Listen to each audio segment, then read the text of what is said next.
This week, we talk about Ford versus Ferrari. No game, no life. Brian finished Indivisible. And Can Need for Speed?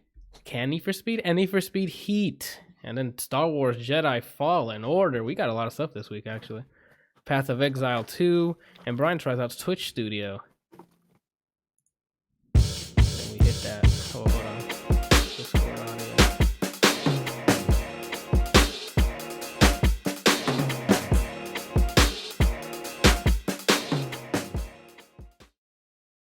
There we go. Now we're back to episode 71. If it wasn't my stupid mic blocking the way. As of recording, it's Stadia Day.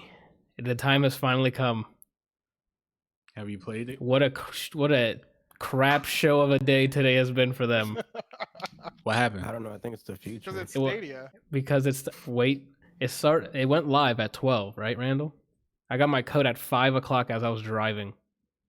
Why it take so long? Randall, if I can interview, if they can join in this Discord call and like talk to me, that'd be great. That'd be fantastic. So you haven't tried it yet? Randall, I already tried it because I don't have to worry about installs anymore, Randall. So what'd you play? I played Samurai Showdown and Destiny 2. I'm going to buy Red Dead after this and then play that. Do it right now.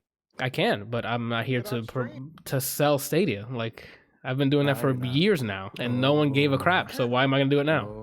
That's because not even you can sell Stadia. One of the best. Technically, yes. I tried selling it, and no one else here bought it. So, yeah. I definitely did not sell it.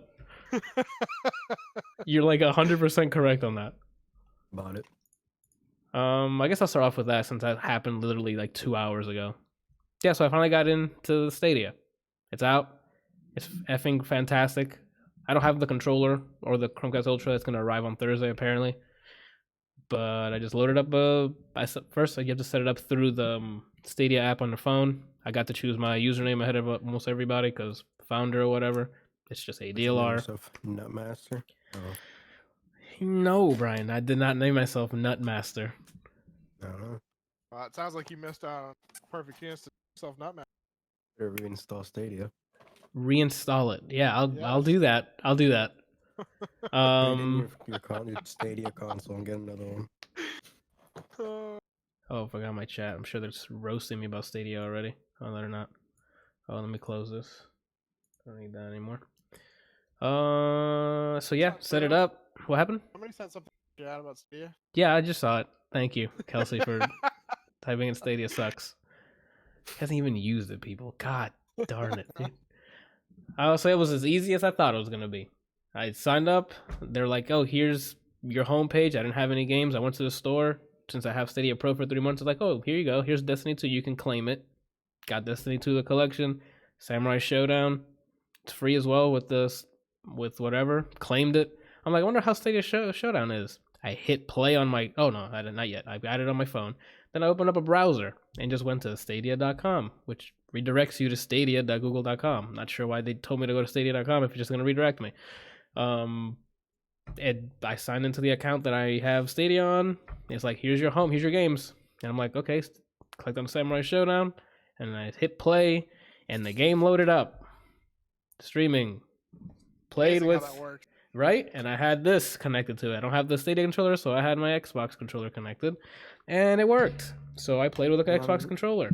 How long did it take from when you hit play for the game to just like go into the game? Like, I didn't time it. Maybe and then it goes, or maybe it was like maybe at most 10 seconds. It shows like a little art, like you know, on Xbox when you load the game up like Borderlands or something, it comes with that little art before the game executes. That for like a couple seconds, and then the game was in. Is there an overlay when you're in the game? Yep, you hit the home button. Well, for on Xbox, you hit the Xbox button, but I'm assuming the Stadia controller has a home button. And it pops up from the right-hand side. You can see your friends list. You can start a party. You can check the connection you have to the data center that you're closest to. Mine was good the entire time because Randall wasn't here to like stream 4K pornography. So I had all the... He wasn't making a browsers video today? No, so I had all the bandwidth to myself. So in terms of video quality... It's a streamed video, so I'm not here to tell you, hey, Stadia is like running it locally. No, that's not gonna. I'm not gonna here to fill you with that BS. Played Samurai Showdown. Did you feel any kind of latency? The game itself, I've been told that it feels like sluggish, but did you feel any latency? I mean, the same, probably about the same as we did with Assassin's Creed. Maybe a little less. I didn't feel much when I played Assassin's That's what I'm Creed. saying. And that's without the Stadia controller, which bypasses my computer. Remember, keep this in mind. This is my 360 controller going to my computer, then talking to the game. And even then, I was fighting AI. Obviously, I lost a couple times because I'm trash fighting game player. And this game is not a button masher like Dragon Ball. So I had to actually try to play footsies. Huh? Did you win Evo for Tekken? Yeah, I did. I had Tumbo and Miguel. And you didn't slide over when I asked you to. He just looks like that little, like in the shows, that little angel that pops up on your shoulder. Yeah. It's like, man, you shouldn't do that. And then the little devil comes up and goes, hey, man, you should do. So, Randall, are you the devil or the angel on my shoulder? And be honest. I'm an angel. Can you say without smiling? I'm an angel. Nah, you're still smiling. He's definitely the perverted devil on my shoulder. Okay, right. Oh, shit. Should have heard the trash he was talking about that girl up here. Oh Lord. You said the Monster. trash? He was talking trash about her? No, Yeah, he's talking about he's how he wants to lying. It was some dirty stuff that came out of his mouth. If you want the truth, I can show you. I'm the not text interested. messages. I'm not interested in the truth. Oh, I'm interested okay. in. I'm interested in the clicks. Yeah. So what gets us more clicks, the truth or his story? Okay. All right. So what I was gonna say, yeah, I loaded up Samurai Showdown, played through what's his name, what's his name, Hanamura? Hanamaru, I think. Yeah, whatever. Hanamaru. Overwatch Hanamura, and then played Hanzo? through. Yeah, I just skipped through all the cutscenes and stuff because I just wanted to see how the game played and felt. Wow. I mean, it feels fine. There is you can feel that there is latency, but I feel like if the more you play it, you'll get used to it. But it's not not even remotely close to unplayable. That game is So probably. is it like the latency after you turned on the game mode for me up here, or before that? Oh, actually, that's a good example. Like it's like that. Like before the game, where you're like, okay, it takes a bit, but it's manageable. But a little less than. It's like in between. It's like in between leaving your game mode on and then taking it off. That makes sense. That game's probably a bad example to test it with because It's a sluggish game. You said. yeah, it's a everything has a weight or wind up to it in that game. That's why I loaded that one up first. It was a fighting game, and I'm like, this is perfect. And I can see when it reacts and stuff. So then I finished that. After I finished the story mode, I'm like, I try to go online, but I guess not many people got in their code today, so they didn't find a single person online. So then I backed out. All you do is hold the home button, and the thing comes up, and it's like, hey, do you want to just exit the game? I hit exit the game. My Chrome browser came back. I clicked on Destiny 2, hit play. Destiny 2 loaded up. Well, before I did that, I made sure the cross save works. So now the characters I've been using this entire time are now on the cloud with me. So I just loaded it up, works. Did like 1 or 2 missions before I started prepping for this show, and it worked. It feels like Destiny. It runs image quality again. It's a streamed video. I don't know what else to tell you. It's if you're like playing a high quality like mixer stream at like even more because there's more bitrate, but or higher bitrate coming from Google than Mixer or Twitch, but that's about it. It works, people. I just gotta buy Red Dead and move on. Why'd you type turkey dinner in Mixer? Type it. I sent you a turkey dinner. Oh, okay. Because I'm doing the restream thing and it just says turkey dinner, dude. I know. I I'm like, saw that. I'm like, what? So that's it for now. I'm gonna probably buy Red Dead after this, and then just hit play, and not have to worry about 100 gigs on my hard drive or updates. Ooh. And then we'll move on from there. And I'll let you guys know a week into how my first week with Stadia, how it goes. I'll see you guys next week.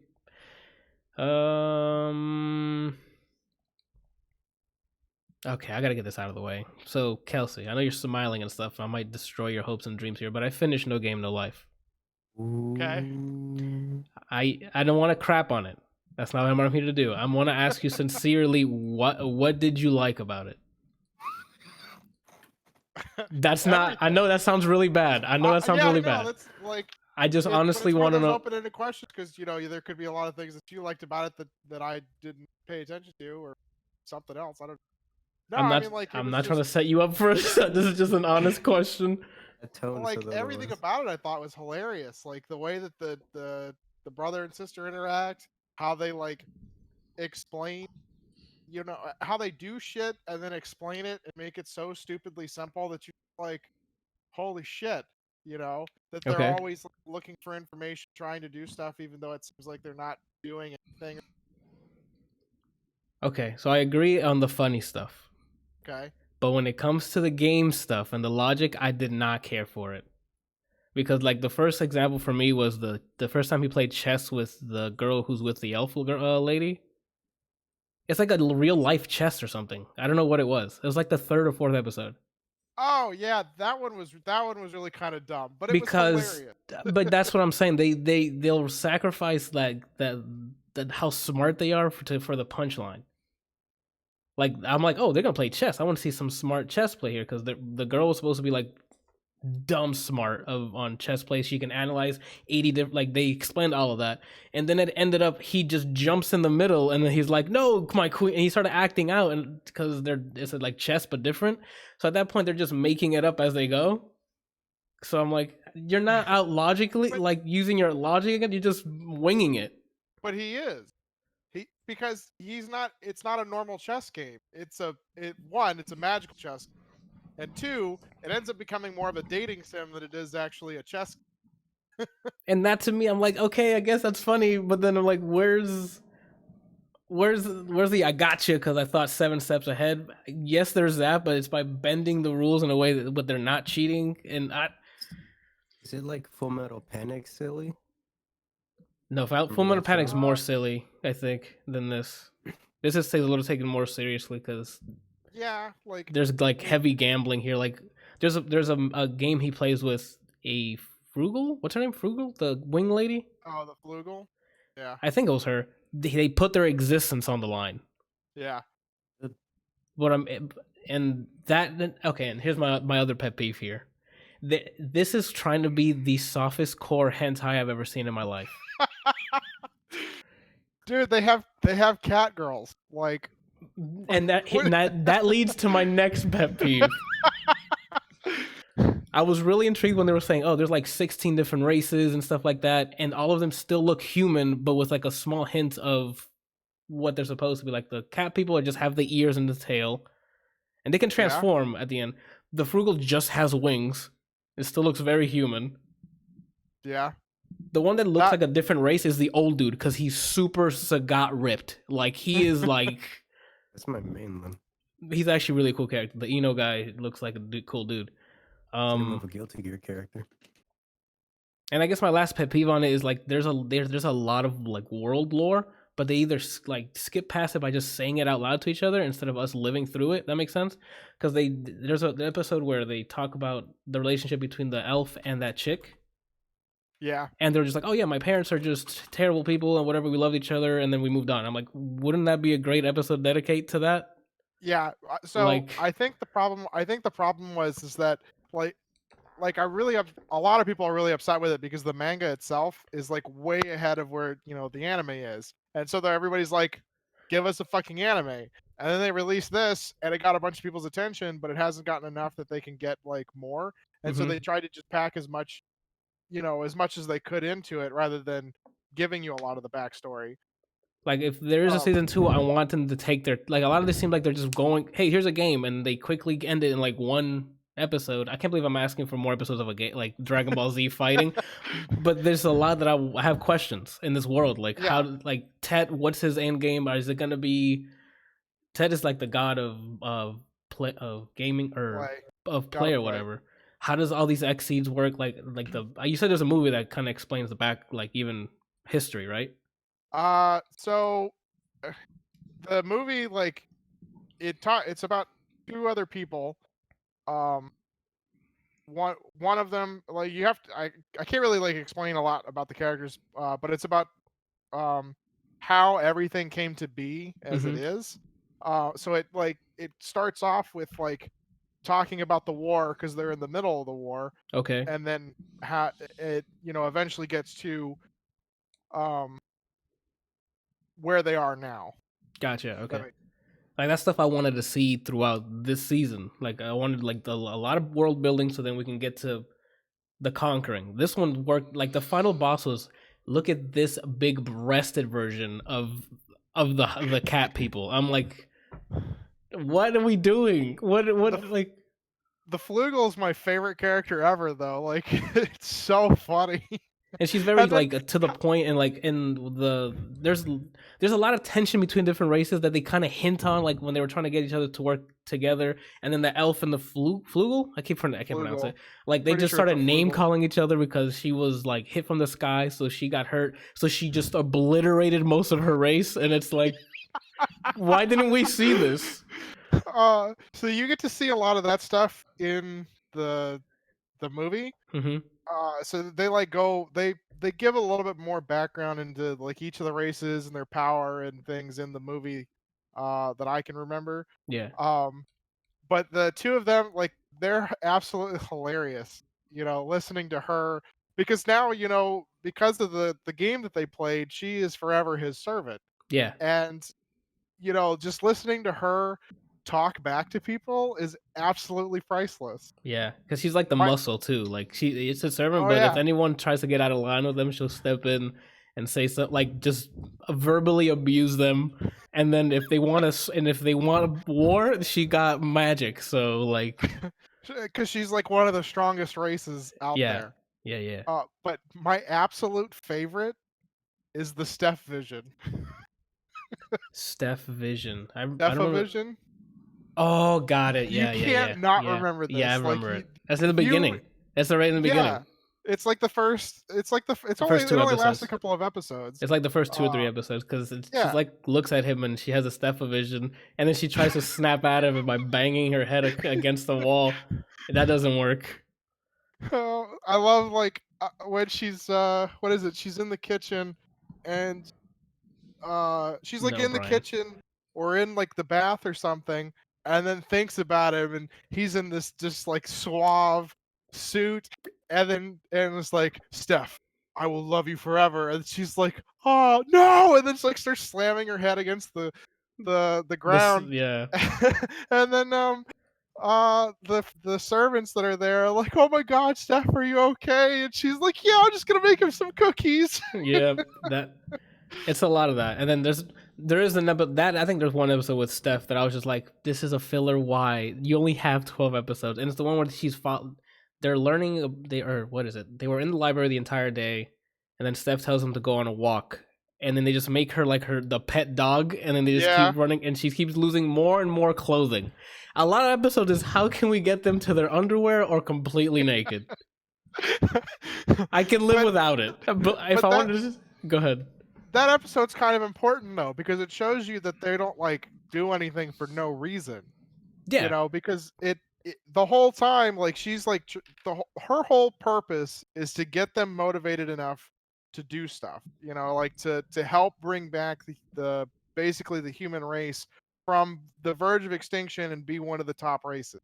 Mm-hmm. And the whole time she's like playing games and betting clothes and all this other stuff, trying to get them to do stuff. And then at the end it like reveals, you guys have nothing. Like, how the fuck are we supposed to fight enemies that we know literally nothing about? Like, where's the Where's the books? Where's the knowledge? And that's that leads into the Flugel fight. Yeah. Which also was amazing. When he's like, when he says nipples, they go away. And now everyone is on screen naked with no nipples, or what's it called? So I'm like, what am I watching right now? It's stuff like that. I'm like, I can do without this. We could have had more like I would have traded that for backstory in an instant. It was like watching the episode. It's really funny, like just seeing him do all, like, say all the stuff. And it's really cool how he actually ends it. But it is one of those things that it's like, you could have just moved through this and then talked more about how, like, let the Flugel be like, so here's all the knowledge I have since you won, Yeah. Like stuff like that. I'm like, gosh, like, I get it, boobs. I mean, I get it. But like, not at the at the sacrifice of other things, But yeah, like I guess to conclude it, I want, if there is a second season, I want more meat instead of filler. Yeah. Or well, I guess not filler. like, it's just that they're instead of the building up to a punchline, you know? Yeah, I could see that. I really just like it because it's like I think the whole show is hilarious. You know, it the is fact fun. that they can't be without visual distance from each other. Yeah. They could be across the the fucking castle, but as long as they have line of sight of each other, they're fine. Yeah. As soon as one's like, "Oh God, I can't see him," they start freaking out. Yeah, they have that. They have, you can see different types of like personality. It's not a disorder, but like personalities that like they need to be together. Like it's clingy kind of, but makes sense because that's all they've been doing all their lives. When they found each other, they're not actually blood relatives. I remember. I think. Oh no, they are. No, I'm pretty sure. Or the mother is her. There was an episode where she talked about she's related to a lost mother. So the mother is hers, and then the boy's dad got married, I think. Maybe that's what it was. I thought she was adopted. I don't honestly remember, but maybe that was part of the back. I haven't watched it in a while, but I go back and watch it every now and then. That's what I'm saying. It was like 2 minutes. It was her it was the episode where he vanishes and they have to do the cross-dimensional thing because his existence is gone. So she had to finish the game for him. Like, see, that's my pet. I don't know what's happening. Like, if I want to be impressed by their logic in a game, I need to know what's happening. But they're playing, like when she comes in, they're already at the end of the game. So I'm like, how did he play? You know? They just sum it up in dialogue, and I'm like, come on. I didn't really care for that episode because of that same reason. Like you just suddenly like, what do you mean he's gone? What do you mean they don't think he exists? What do you mean they think she's going crazy? Like this doesn't make any sense. And then I figured it out about halfway through the episode that there has to be a game or something that's going on where he's doing something that he needs her help, and she's going to be the only one that can actually figure it out. But there had to have been a better way to communicate that. I don't know. And also, like, I thought, because for me, the episode before was them talking about going up against the Eastern Federation, the War Beasts, and they've said multiple times when they lose memory of it. Mm-hmm. So I'm thinking, did they already fight them and they lost already? Yeah. And then it turns out, nope, she just wanted their trust. This story would have been better if they didn't trust each other, because then now there's tension between characters. But I mean, it turned out okay, I guess. I would rather them not have that game, and then they didn't trust each other going into this final fight against the Federation. But them trusting each other, that episode is a huge episode for like what actually happened. Oh yeah, now that we see it, because it's like, okay, yeah, they use the elite elf lady to send the wrong information so they can prep for the actual fight. Yeah. And the end of the season. So now I'm here going, okay, I guess we're all waiting now. Yeah. So that's why I'm saying, like, it just left me with wanting more. Like, now that I've seen all 12, I'm like, man, looking back, there's a lot of boob jokes and bath scenes that you could have removed, that you could have put some more backstory into. But I guess that's why I was asking, because I'm like, I hope you didn't tell me to watch this because of the boobs. No, I told you to watch it because I think it's hilarious. Yeah, and I really like the way that I really do like I think every episode is pretty funny, except for like one or two. But I really like the way that they do a lot of the things. The chess game, that I could have dealt without that, like it being a dating sim thing. Like I would have rather, there been like a magical component to it where they just figure out how to, abuse the game, similar to the way that they did in the fight against the War Beast. Like that to me was amazing. Yeah, like they're actually shooting each other. They're like, what's the name? Like them flanking. Like they were doing actual shooting techniques, like shooting game techniques. I'm like, okay, I can follow this. But when you're doing the chess thing, and then you can swipe, and now you have their pieces, and then you talk to one, and now you don't have their pieces, and then now they're like a civil war within the other person's team. I'm like, this isn't chess, bro. Like, what are we watching at this point? You're just making things up as we go.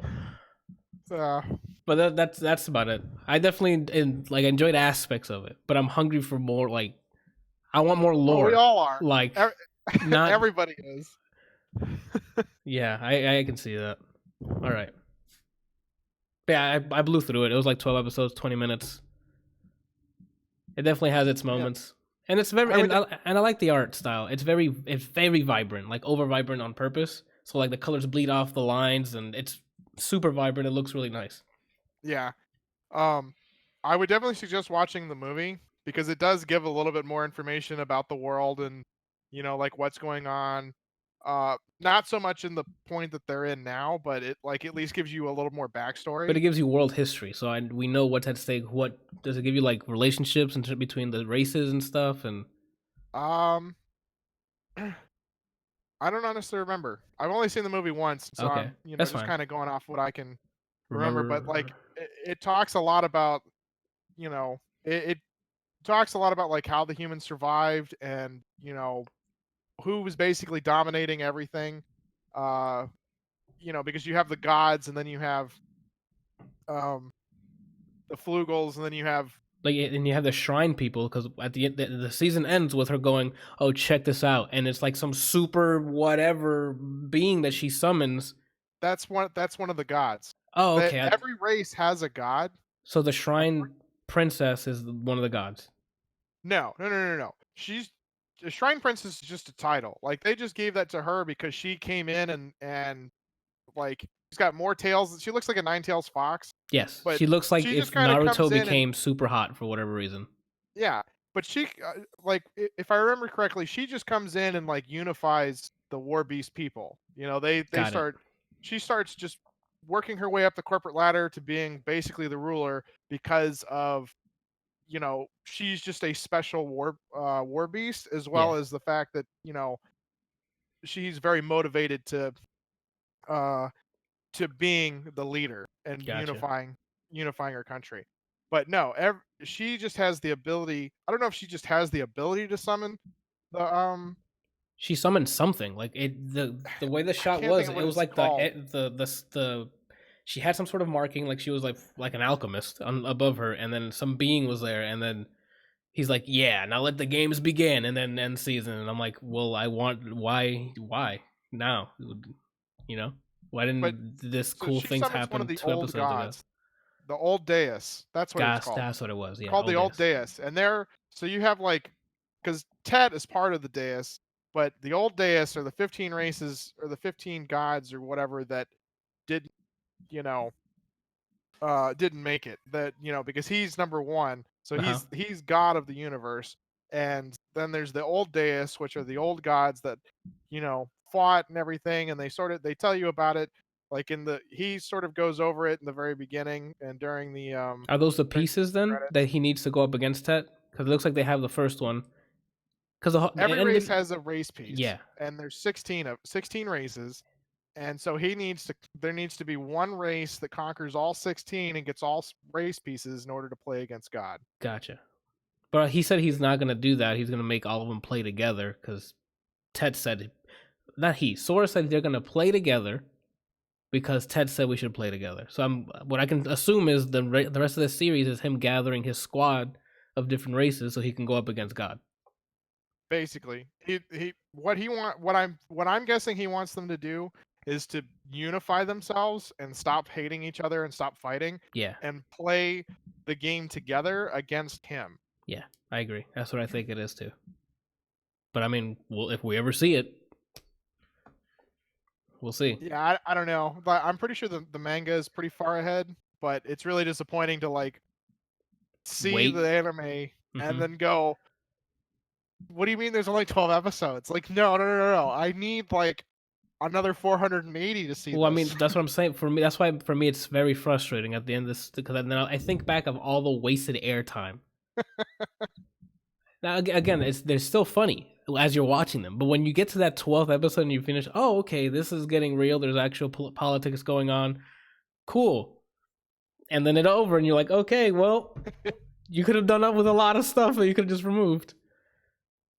And one last thing I didn't like is the little girl saying thanks and whatever, thank you, and what is it?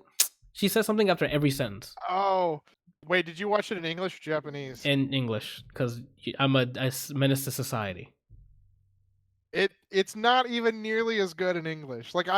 The first episode is a fucking abomination in English. Okay. Oh, I saw it. I thought it was fun. Go ahead. I didn't even make it past the first episode because it was so bad in English. For me, the only thing I didn't like about the English one was the little girl saying thank you and like the thanks and something else she says over and over again. The please and thank you. I can't. Yeah, she just is like, please. Yeah, it says it over and over. Says, like whatever she says, then please. Yeah, I'm like, shut up, shut up. But besides that, I thought the English was fine. I thought it was hilarious. Like when they first meet her, and then they like are standing next to Steph and the Flugel, and then all of a sudden they're gone. Yeah. And then it turns back to the little girl, and they're all like, "Oh my god," petting her and whatever. And then the old guy says something, and they stop, and she's like, "Did I say you could quit?" No. Yeah, keep going. Thank you. I'm like, okay. All right, that's about it on that. It wasn't a setup to like bash it or anything. I just have my frustrations with it. Oh, I totally agree. Like it pisses me off that there's only 12 episodes in a movie, because it's like this is amazing. You could do so much with this. Like yeah. you could have episodes and episodes of backstory on the world, and people would show up and be like, "Yes, please tell me more." Especially if it was like, I don't mean to bring up this hated now show, but like it could have been like Game of Thrones. It could have all these different politics, like all the stuff that they're kind of hinting at. We could have seen it happen in like real time. People being shady and trying to outmaneuver the other people. Like now they're going to war with the elves, and I'm like, nice, let's go. They're sending in spies and stuff, and I'm like, this is great. And then episode 12 ends, and you're like, okay, I guess we'll do all the cool stuff whenever you return. That's it on that. That's all I got. Let's move on here to someone else finishing something. Brian, Indivisible. You finished the story mode. Oof. Yeah, it's been a while for you. On a Saturday night, on Saturday night, I played Indivisible on a hitbox. So I had it there. I'm like, you know what? I don't need 2 sticks for it. Let me just lab it out, right? Uh-huh. I think I only had like 1 main mission left. I did most of the side stuff. I didn't 100% it. I kept doing side stuff until I got what I needed. So I'll start with the main story and then talk about the side stuff. I got to the last area where the big baddie, time to confront them once and for all. Yeah. Throughout the whole game, it goes from predictable and cliche, but you're there for the ride because the characters are enjoyable. Then there's a plot twist thing. It was like, oh, maybe the story is good. And it goes into predictable but at least entertaining story, and then the last part is it's just too anime. It's just too much, too much cheese on it. It's too much BS cheese on the story. I'm just like, and it kind of turned you off. Yeah, story wise. The story is it's all right.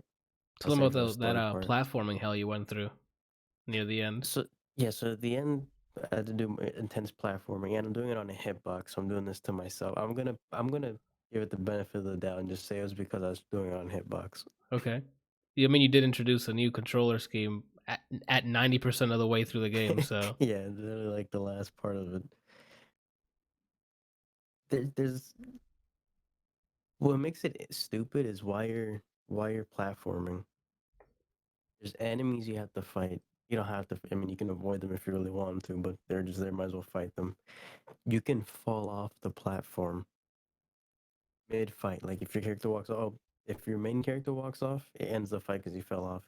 So I get to a part, fight this guy, fall off the platform, down into no other platform. Then it takes me back to whenever they decide I get a checkpoint. Sometimes I'll save, and it won't even be at that checkpoint. It'll be somewhere else. I have to redo all that bullshit. Another thing that made it stupid is if I killed that enemy and I fell, it takes me back to the checkpoint, but they do it like save states. So it'd be like if I get back there, I didn't fight the enemy at all. What the heck? Back there. So stuff like that's annoying. Like, what's the point of saving if that's not the checkpoint? platforming got harder because the whole hitbox, the jump button's under, and to do one of the mechanics you get where you pole vault off your spear, you press down and jump. And then to do like air dashes and things like that, you want to, since you can direct them, you'd have to hit up and dash. Yeah. But because I used down and jump to go upward, my body's like, press that button again to go upward, and that's not the case. So that was mixing me up, and I fell off a bunch of times.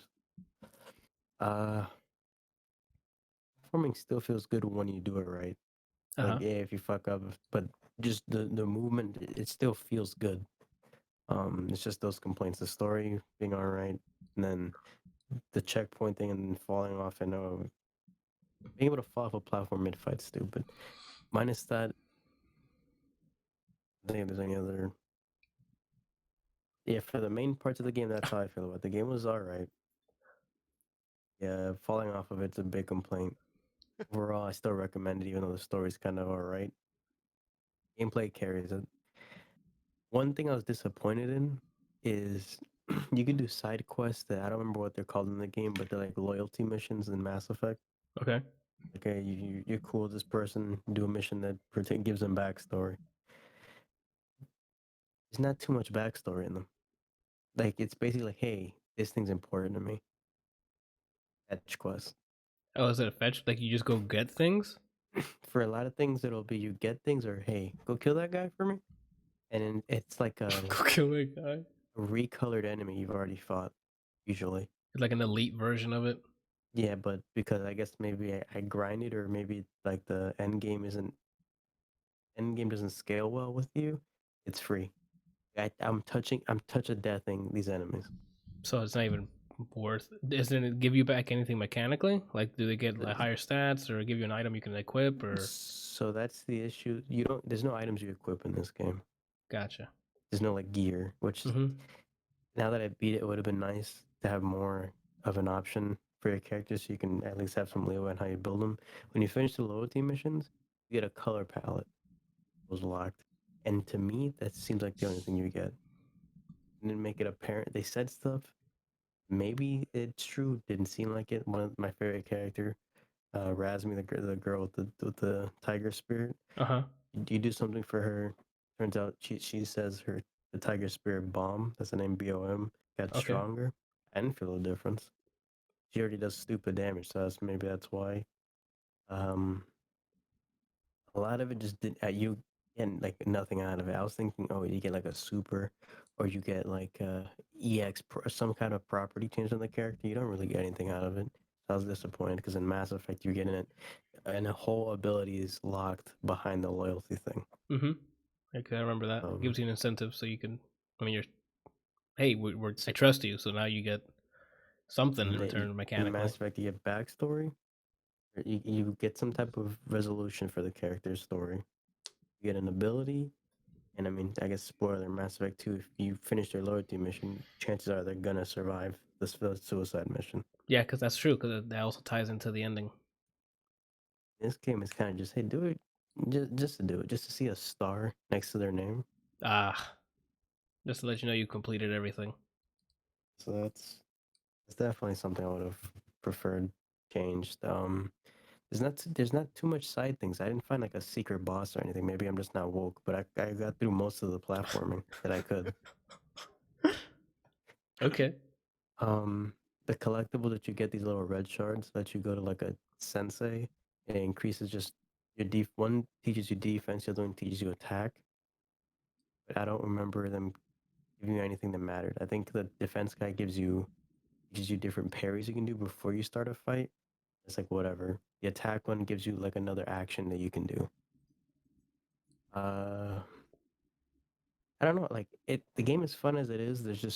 It feels like there is some content still needing to be added.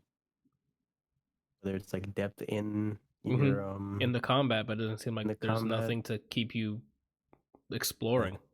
Depth in the RPG experience. I got enough to max out both the senseis, and like, oh, we touch everything, and then they dipped. There's still collectibles you can still get, so I don't know if that leads to anything. Did they announce any DLC or anything? Not that I'm aware of. Then you might have to find like a secret sensei somewhere. My guess is since they're still updating the game constantly, like to balance things. Maybe they're still going to be adding stuff.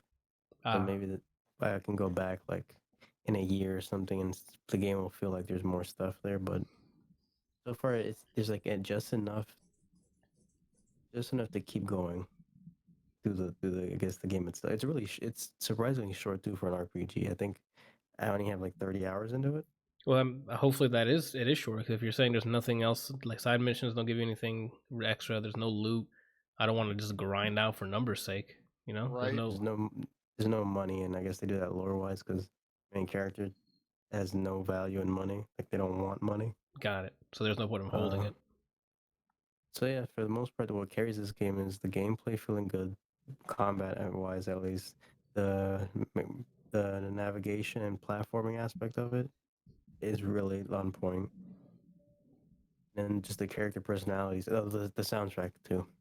Okay. Or like there's a song that you heard that you thought it was like a wrestling theme or whatever. It's at like a club, and that's my favorite song because it sounds like something from Kirby. There's like some song that sounds like futuristic reggae. It's like I like the soundtrack overall. Okay. I like the look of it. I like the sound of soundtrack. it. I like the movement and like the gameplay.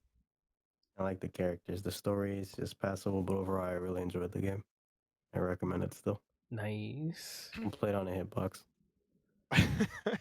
When you were talking about not being woke enough to find the side areas or whatever, all I could think about was when we were sitting at your place and Janyana was playing one of the Resident Evil games. Oh, Operation Raccoon City, I think it was.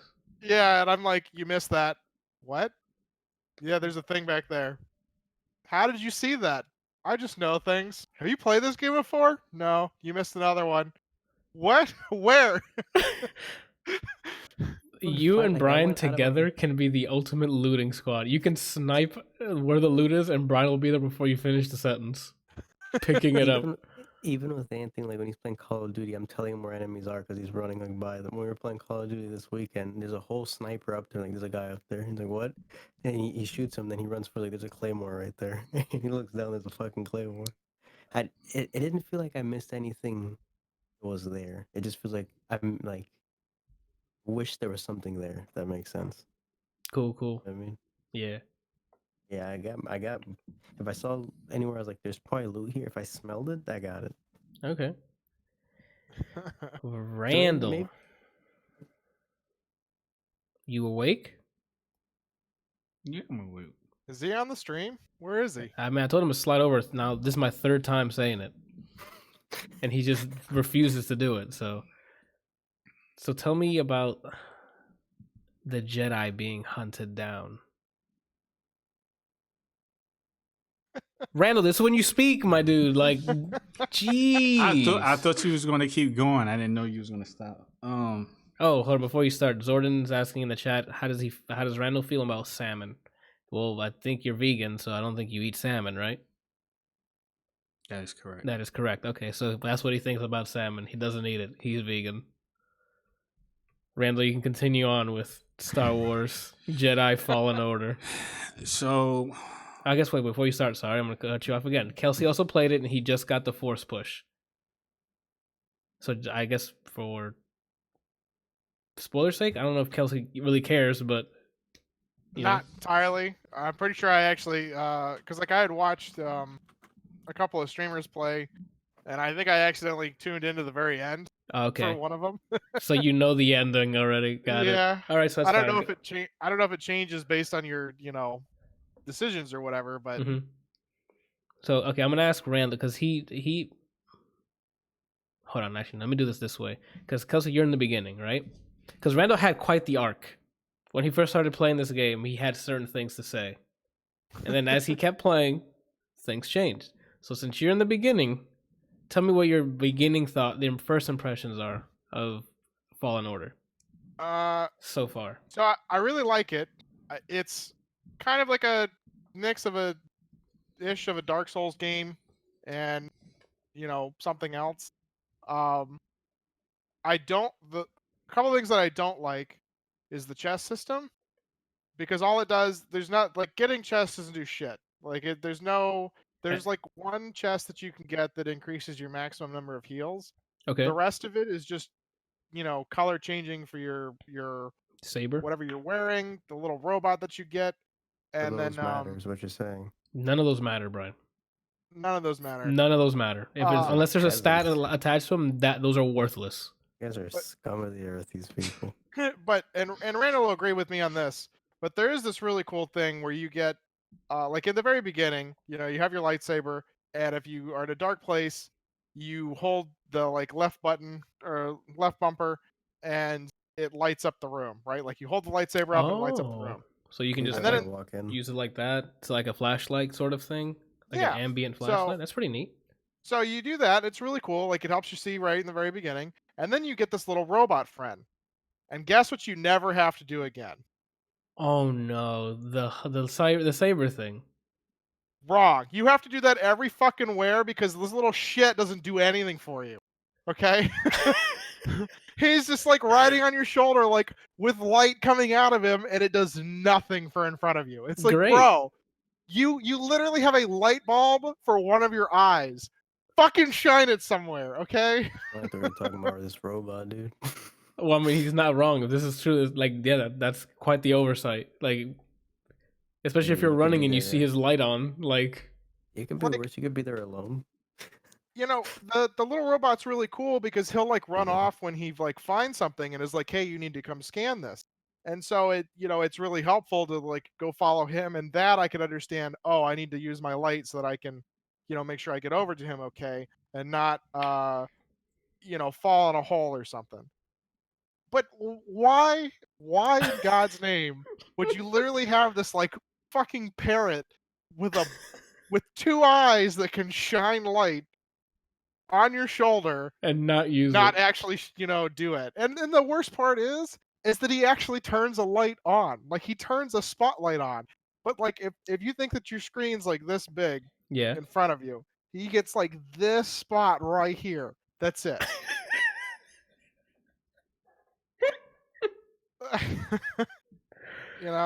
Okay. I'm sure that was them going, man, this lightsaber thing's cool, but the robot can just like negate the use of that forever. So we'll just not do that then. We want everyone to still feel cool with the lightsaber. But the thing can just light up the room. No, they're gonna feel cool with the lightsaber. All right, I guess we're just keeping that in there. Like they could have done so many things, like had you send the robot off and then use the lightsaber to go a different way, and then I don't know. There's like 1,000 different things they probably could have done. At the very beginning, you get a choice to go off to 2 different planets. I forget what they're called. One's like Zepho, and the other one's like Dorthamir. What is it? Whatever it is. Okay. and so the main one you're supposed to go to is Zepho. And I'm like, well, I'm obviously not going to go to Zepho first because that's where I'm supposed to go. I'm going to go to this other planet. I get there, meet an interesting person, and then don't get to fucking do anything. Like, what is the point of me coming here? For real. Seriously. Oh my God. Why did you even offer this? So that I spent like an hour, maybe an hour and a half just running around trying to figure out if I missed something. Like I explored everywhere. You could look at the map and see like where you can and can't go. And I'm like really trying to find that one secret passage that I just didn't get to, so that I can continue on this world. Mm-hmm. There is fucking nothing. Oh nothing. My God. Like the only thing you get on there is you get the dual lightsaber. That's it. But I mean, that sounds cool. You talking about the dual one that like Maul was using? Yeah, where you can have it come from both sides. Mm-hmm. Yeah, so you get that, and it's super nice for what it does. Like you have weaker attack. For some reason, you have weaker attacks, but it's more for crowd control. So it's like if you get overwhelmed by enemies, you can sit there and you spin it around, and slash everything. Okay. And then if you parry, at the right time when people shoot lasers at you, you reflect the laser back. And if you're using the dual lightsaber, if you just hold the parry or hold the block afterwards, it'll just continuously parry back the shots fired at you until you let go, which is a really nice. Okay. So, but I finally got force push, and it's life changing in this game. You know, you finally get to like open up a lot of stuff and go places and do things. And I'm really enjoying the game. Some of the dodging mechanics are, bullshit, just like they are in Dark Souls and all those games. But yeah. Okay, so you're digging the loop so far? There's no loot. No, loop. There's nothing to loot. The loop. Oh, loop. Yeah. Um, Is there too much I think fighting? so. Not enough fighting? The combat getting like you getting bored of it? No, I mean I'm actually enjoying it. I've maxed out. I had maxed out my level completely, for like the skills that I could get, and so I had like 3 or 4 skills that I'm just like, when the fuck's it gonna open up? Yes, I shouldn't have gone to Dorthamir so that I could, be doing something. And finally got Force Push, which opened up a bunch of stuff, so I got to, move ahead on that. But all in all, I think the game's a lot of fun. I'm excited to see, to actually see how it ends. Okay.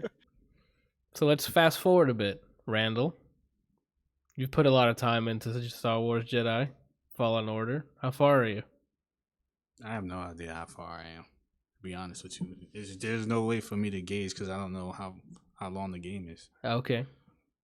Well, I mean, I think you put in a considerable more amount of hours than Kelsey, and I think you're playing on different difficulties, right? Kelsey, what difficulty are you playing this on?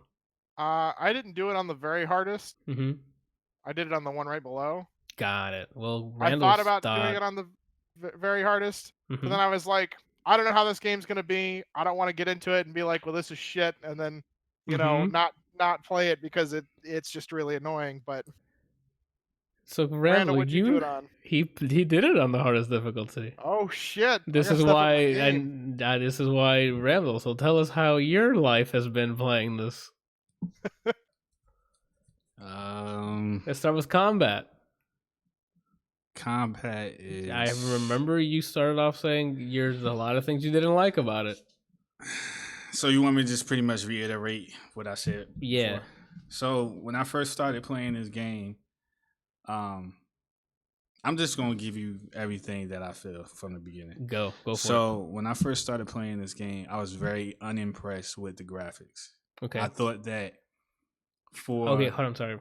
For context, he's playing on the regular PS4. Not PS4 Pro, regular PS4. Go ahead. So I thought that for advanced as we are, or as long as PS4 has been out, that I mean, Uncharted looks really good. God of War looks really good. Those are good examples, Randall. Huh? That's not a valid example. Those games were built for one platform. That makes sense? Of course they look good. They only have to run on one platform. I mean, I'm assuming what they did with this one is like what they do with most games, where it's wrong. They build it for whatever the console is, and then try and upgrade it for the PC, and so it doesn't look nearly as good as what it could. You're comparing a title that's built from the ground up to work on one platform. So that's not a fair comparison, because Jedi Fallen Order is on 3 with different specs. So they got to make sure everything works on all the platforms. And it still doesn't, because even those loading times that I told you about, it's on all the platforms, even on PC.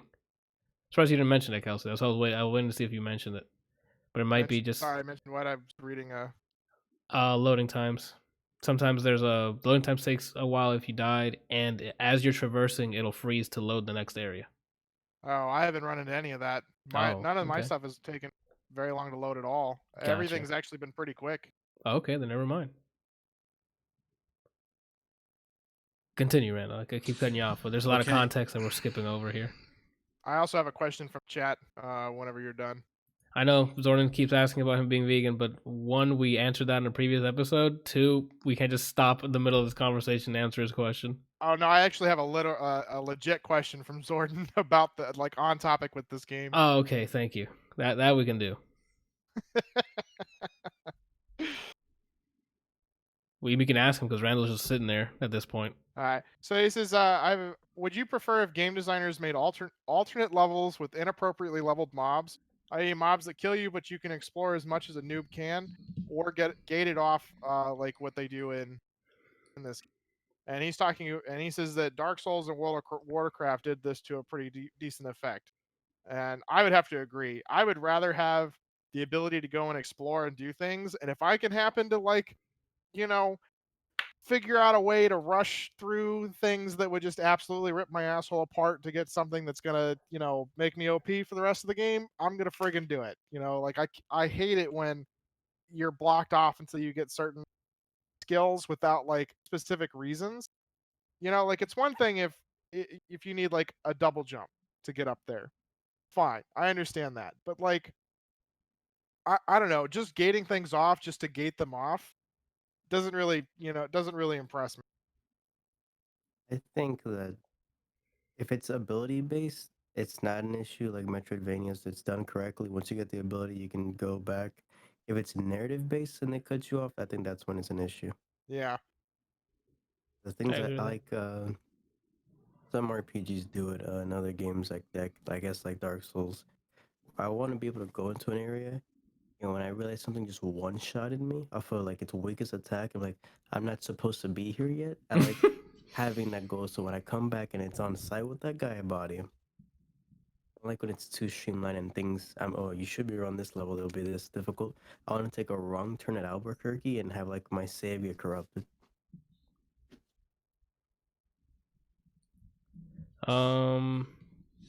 I guess I can agree with that as long as it's a Metroidvania, because the way Metroidvania is done, it's by level design. Like you're saying, double jump, or you have to dash through things like Guacamelee or Ori and the Blind Forest. Like you just physically can't because you don't have that ability to dash or double jump or whatever. But yeah, if it's like, oh, you can't open this gate because you got to go talk to Sally. She has the key. I'm like, fam, I can climb things. So like, I should be able to climb with this stupid fence. Yeah. Like they don't seem to be doing a bad job with this one. There's a lot of things that you just can't go through because you either don't have force push, you don't have pull, or you don't have the double jump or something. And so like I can understand not being able to reach those places because of that. It's not just gated off. Oh, just because we don't want to gate it off. There are a lot of places that you like go, and like there was one that I just ran into. I spent a whole bunch of time going one direction, thinking to myself, this is the correct way to go. I should stop and turn around and go back. So I like stopped, turned around and went back, got all the way back over to the other side where I wanted to be, found out I couldn't go any further because there's a fucking door locked. Go back to where I was, literally 20 feet ahead of where I stopped was that same exact door that I could unlock. What? It's open. You open up shortcuts in this game. Like there's a lot of doors and things that are just locked that you can't get through until you open up the shortcut. And the only way to do that is to continue moving forward. But it's one of those really annoying things where you don't know if it's a shortcut or if it's like a secret door that you're supposed to be able to go through at some point until you get to somewhere else on the map and go, oh, shit. Oh, okay. That's very in line with the Souls game because Bloodborne is like that, where they'll have, let's say you either go straight into a forest or there's a mansion here. You try to get to the mansion, like it's locked on the other side. So naturally, you go through the forest and some way you loop around so that I guess they make it so that once you get here, if you get bodied, you have a quick way to get back there. I guess that's like their progress check. It's kind of annoying. Like it's nice, but it is annoying because like you spend all that time like exploring the things that which is, I mean, it comes with the open world concept where you spend all that time, searching for stuff, and then find a path that you can't go through, go around another path, and then come right back to where you were because you just like lowered a lever or activated an elevator or something. So is it like? Oh, get back to Randall here. So is it just like Dark Souls with different like areas on the? Is it completely open world or is it like sections like Borderlands where you load up a section of the area, explore that, and then you go fly to another place? Or I mean, so like, I'm trying to think of how to describe it. I mean, most of the maps are pretty big. Like you load into an area and it's pretty huge, kind of like in Borderlands. And then like if you get to something that takes you somewhere else, like if you go inside of a vault, go inside of a ship, travel somewhere else, then there's a little bit of a loading thing, but for the most part, you just kind of load and you're there. Oh, okay. They might cover up some of it with like cutscenes and things, but for the most part, it's not too bad. Gotcha. All right, Randall. Graphics. Wasn't too impressed because it wasn't Uncharted or God of War. Continue. I forgot the point I was making. When you first started, you were unimpressed by how it looked. I'm assuming you're gonna shit on more of it. I was gonna mention some other game, but I can't remember what game it was. But yeah, so the eye candy wasn't up to par to me, but it was alright.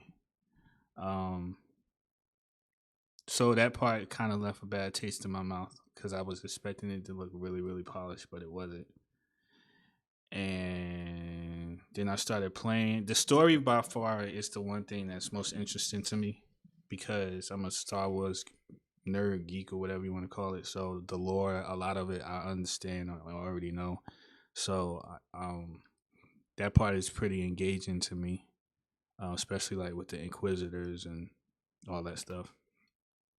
As far as how the game plays, so when I first started out and I got into the fighting mechanics, I was a little irritated because when you dodge, first of all, coming off of playing God of War, which I feel personally, just my opinion, I feel like the fighting mechanics are A1 because I like fighting games or I like adventure games that have fighting mechanics in it that are complex, that allow me to do things that are creative rather than having a very linear way of defeating someone or fighting someone. I can create ways to defeat people, or I could develop my own type of fighting style. So that's the same thing that this game does, is it allows you to be creative, but unfortunately somebody was, I don't know what they were thinking, but they was like, when he dodges, we want him to go 50 feet and take himself completely out of the fight because every time I would be in the middle of a fight with like 3 guys and I'm dodging, I'm like in another room when I dodge. And I think that it's too much, but I kind of figured it out where as I became more acclimated to the fighting and all that in the controls and stuff, I realized that there are 2 different types of dodges. There are actually a dodge like it is in God of War where you have to bob and weave. You have to bob and weave and be patient and really pay attention to the animation. And you can do a dodge where the attack just like barely goes past you, and then at that point it's open season. Mm-hmm. So and then you have the dodge that I was talking about. Is like if you double tap dodge, then he's like, in New Hampshire somewhere after he dodges. Yeah. But okay. As I progressed, so I got frustrated, needed to say, and then that's when I came down. I wouldn't say frustrated, but I was I felt myself not being attached to the game because usually when I play games, you just weren't having fun. Yeah, it was just like, why this one tidbit was just irritating me to the point where it was taking me out of the game. So I was just like, all right, I played enough, and then that's when I came downstairs and I chilled with y'all. But then that's why I didn't play it on the hardest difficulty. It's because I didn't want to run into that. Like I felt like this game was going to be one of those that you either really enjoy because the combat was really smooth and nice, or it's going to be one of those that you're like, what the fuck is this and why am I playing? So it got to the point where Randall seemed like he was trying to avoid playing it. Yeah. So I started playing again.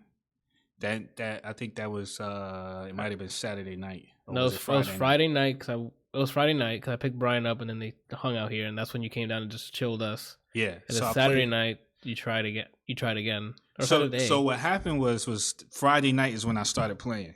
And then I played for a couple of hours, and then I came downstairs and chilled with y'all. Yeah. When everybody went to bed, I stayed up and played till like 4 or 5 Saturday morning. Uh-huh. At that point, things started to change for me.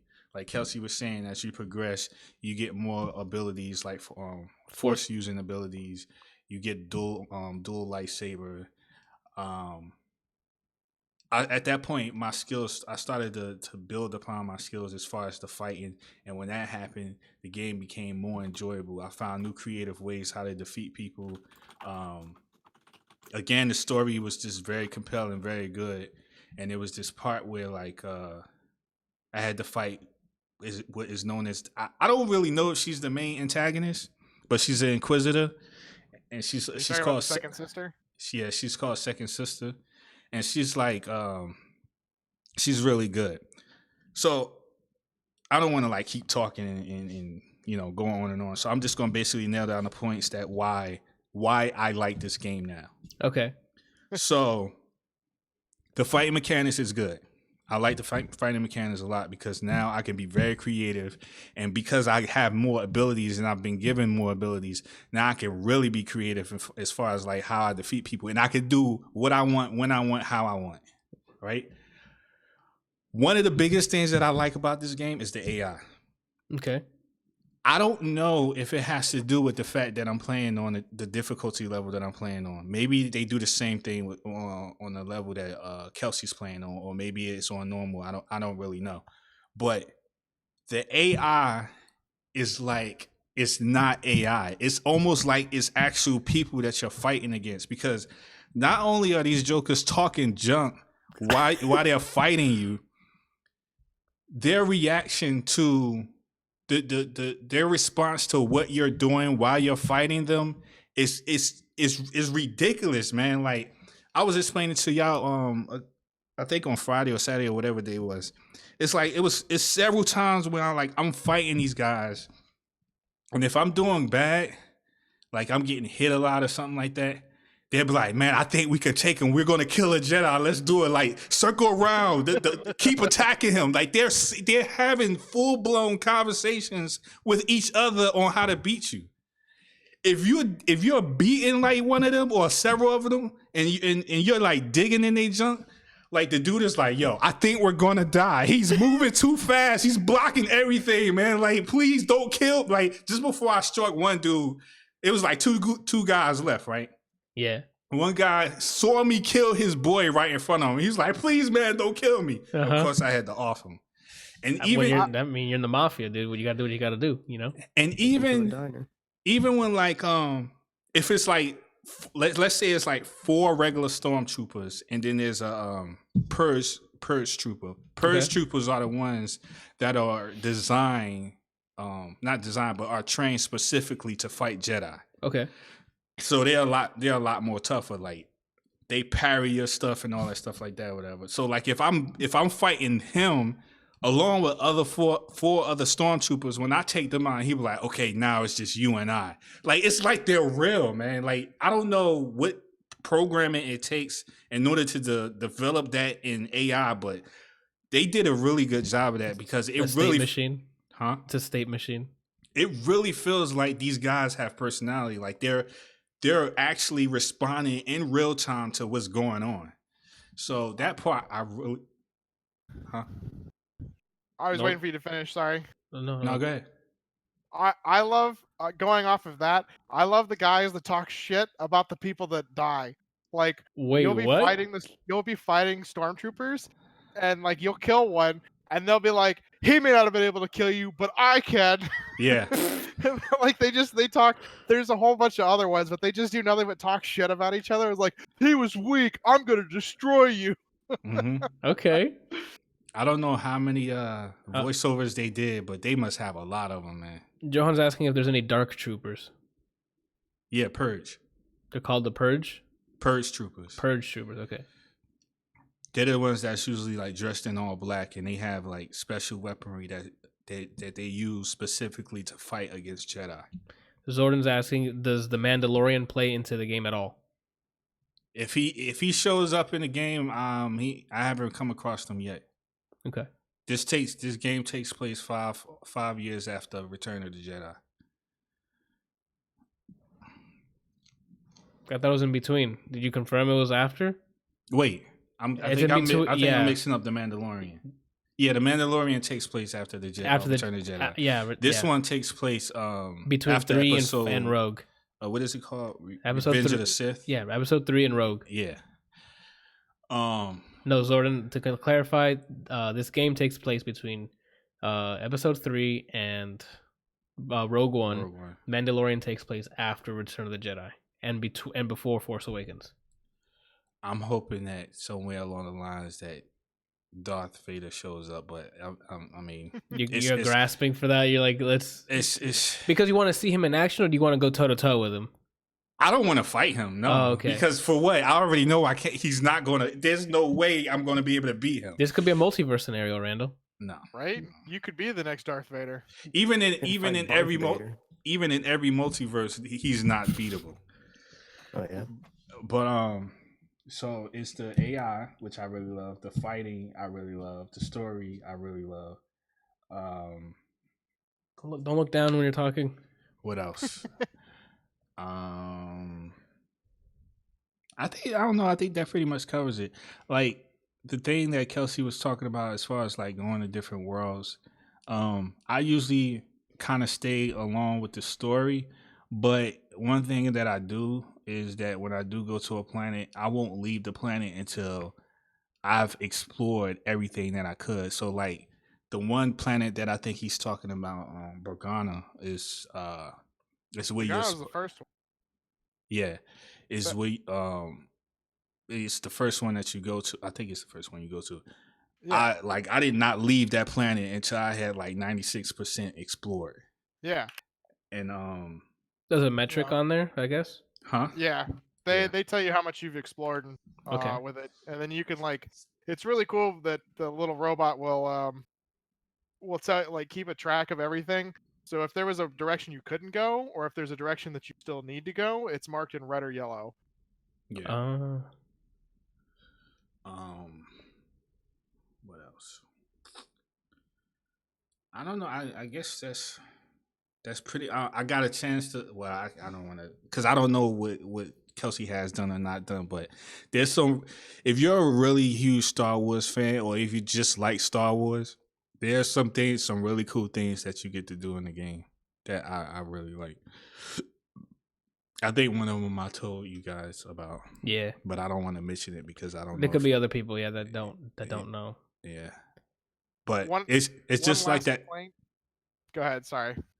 It's just like it's kind of almost just like the whole God of War thing all over again. It's like the fighting mechanics is just fun, man, because it's complex and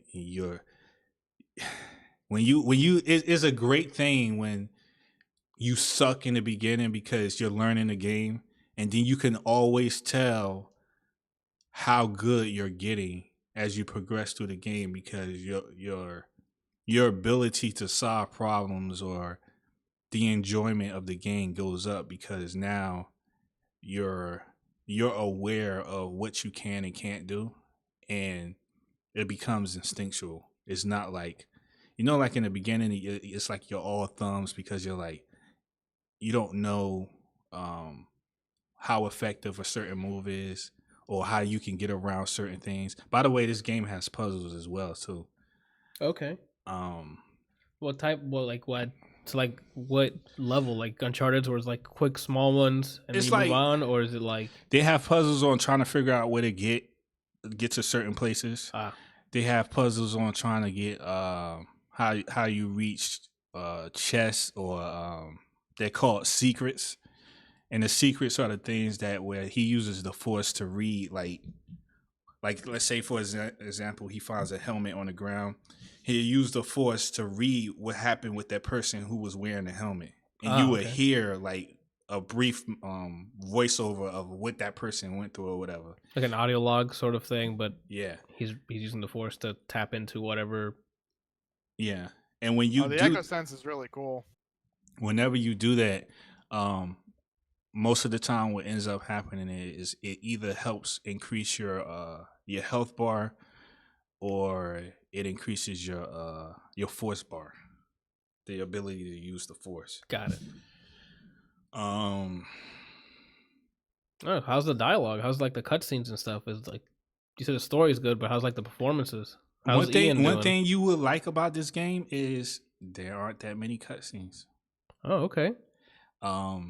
Most of the stuff they're actually informative. Yeah, got it. if you're if there's a cutscene, it's usually very brief and very informative, like Kelsey just said. But other than that, it's mostly just you doing the stuff and action and stuff like that. And you remember how when we were watching Aquaman, and we were always talking about what's his name? I cannot believe I forgot his name. You know what I'm talking about? Black Manta. Oh, Black Manta. He just showed up with explosions. You know when he's there when something explodes. Yeah. It's like several times that's happened where like it's just like a conversation or something normal's going on, and all of a sudden something really bad happens like abruptly. Okay. And that's all my questions, because they said the cutscenes are short, but they're there for a reason. You said the acting's fine, I'm assuming. Yeah, The acting is good. Okay. It's really good. Okay. I think my one other complaint. This dude cannot jump or shit. Like, what do you mean? Like he barely hops? Like, yeah, like he doesn't go forward. He doesn't like jump very high, you know. And everything in that game is like, at least so far, is like you have to be at the very edge of whatever you're doing in order to actually get it to work, or you're gonna miss and fall down. And the other complaint was, why the fuck do I have to have a button to tell you that I want to climb something? Why can I not just jump onto the thing that requires climbing without it going, do you want to climb? No, I want to fall to my death. Please just let me go. The whole point is to go this direction.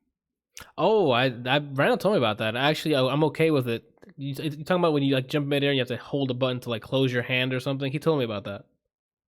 Like, yeah, you have to hit L2. Like whenever you jump on a ledge branch or whatever, you have to hit a button so that he grabs it. You don't have to hold it afterwards, but you just have to hit it so that he grabs it, and then you can go. Well, I guess that's kind of half-assing. I would have been okay with that, holding it. That's a level of interactivity, because my complaint when playing Uncharted and stuff is if you can, it becomes like, okay, I guess I'm just gonna climb this. You just hold up and keep hitting X, so you're not really doing anything.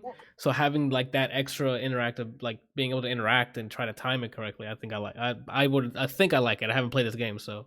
But it would make more sense as if that's what you had to do for everything. There's like, if you go to a ledge or something and you just jump, he goes, okay, I'm gonna grab it and go up. But if you're like, it's selective.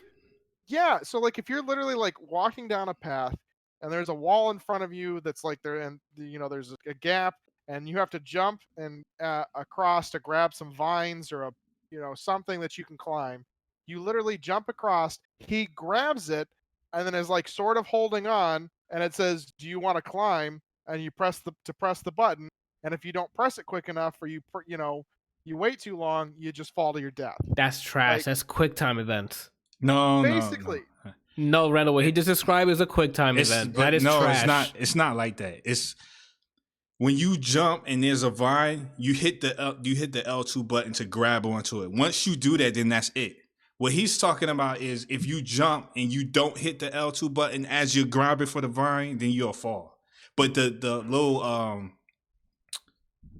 don't know what you would call it, like the icon that show up that says climb just shows up to let you know that you press this button to climb.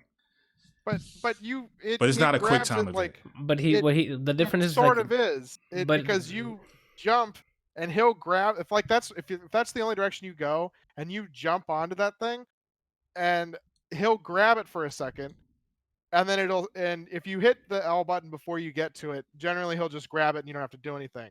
But if that's the only, it's not like if you're on the ground and you can jump and it's there's a chance that that's not what you want to grab. If it's the only thing that's there, you jump, he'll grab it for a second and just be kind of like weighing, holding on. And then you have to, and then the button thing comes up and says, press this to climb. And then if you don't, you just fall down. I thought you meant it was like mechanic, like from the beginning, like consistently do it. But if it's like this, Randall, that's a QuickTime event. Like it would be better. Like it's like if it was across the board climbing like that, then I would get that. That means every time it's time to climb, I know I got to hit L2 or whatever I don't know what button you guys have to press. But it's not always climbing, because like there's sometimes where there's like you have to jump across gaps and the gaps are really far, So you have when you jump from the edge of a cliff or something to another cliff, you have to time it so that you see him reach out when you hit the button, and you have to time it so that when he reaches out, he grabs the edge of the thing. If you don't, then he'll just fall. But there's no like icon that pops up or anything like that. You just have to time it. Okay. I mean, Yeah, I have to play it to see cooler. if I like it or not, but I don't like that it's just sometimes you have to grab it or. Yeah, I don't like it. If it was if it I was thought you meant literally that every was. time Yeah. where like, oh, you can jump around, jump around, jump around, there's a ledge, it's not going to grab the ledge until you like press the button. That would be one thing. But this is like very selective, and it's only for I didn't know that you could do it for the ledges. It's only for the ones that are really far away, like on that first planet that you're talking about that you go to. Yeah, There's I actually missed a chest or two because I couldn't figure out how to get it, and I didn't think about I did because yeah. like it didn't cross my mind that it was used as like an actual action event for that section, because it only ever comes up and it only ever is noticed when you actually are like trying to climb a vine. Mm-hmm. It's not very well done in the sense that it's not something that they like broadcast as this is an actionable item that you can do. It's only when you jump and grab a vine, you need to press this button in order to climb. That's all it comes across as. It would have been cool if they just used pressing the button as a way to do a quicker, like an active reload, where you still reload regardless if you don't press the button. If you active reload at the right time, you get a benefit. It would have been cool if, like, you go for the vine and you press it as soon as it grabs it. If you get like a faster movement option. Just something like I just don't think it's very well implemented. I remember he told us about that. And at first, I'm like, that sounds weird, but then I thought you It's guys were saying it was like all the time, and I'm like, okay, I like the the sound of that. But if it's just selective, I might have to try it myself and see if I care about it or not. the Arkham games do it where if you like when you're ziplining or whatever, if you know, I don't remember which Arkham game it is, where if you reach the top and you press a button, you immediately go into like the fast Yeah, justice it's dive an thing. upgrade that you get that when you reach the top and you hit A, then you'll like super zoom forward and glide around. Don't talk about Arkham, or I'm gonna get excited. They do a better job in this with the do? quick time event than they do in Heavenly Sword. I just don't like quick time events across the board. I got to a point now in my gaming career that I can't with quick time events. Like at this point, it's just turning the page. Like you're just telling me to turn the page at this time.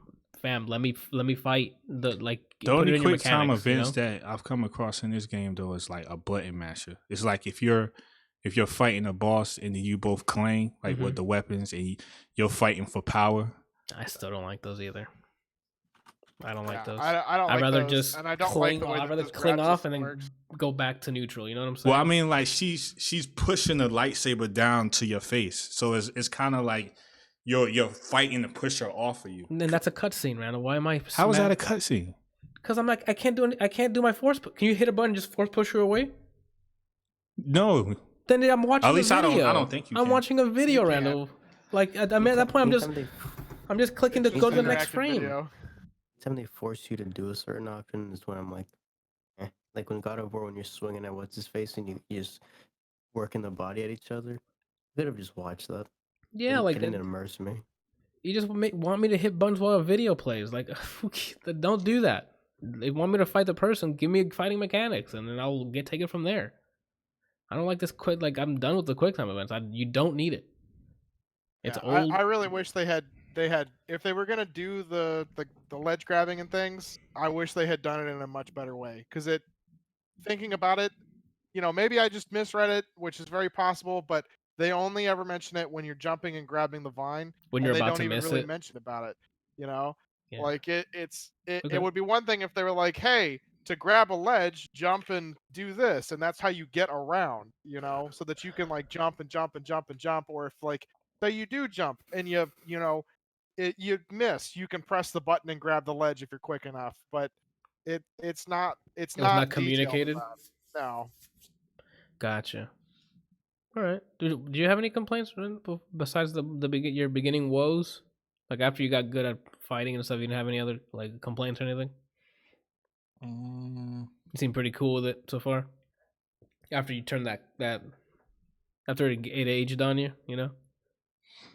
Nothing other than the stuff that I already complained about, which was the loading time, and the game crashed on me 3 or 4 times And so that's far. that's unfortunately that's a coding thing. Like that's a tech thing in And terms then of I also severely I'm literally looking like I can take the camera and move around, and when I get to a new area and I can see stuff loading in. Like, that's horrible, man.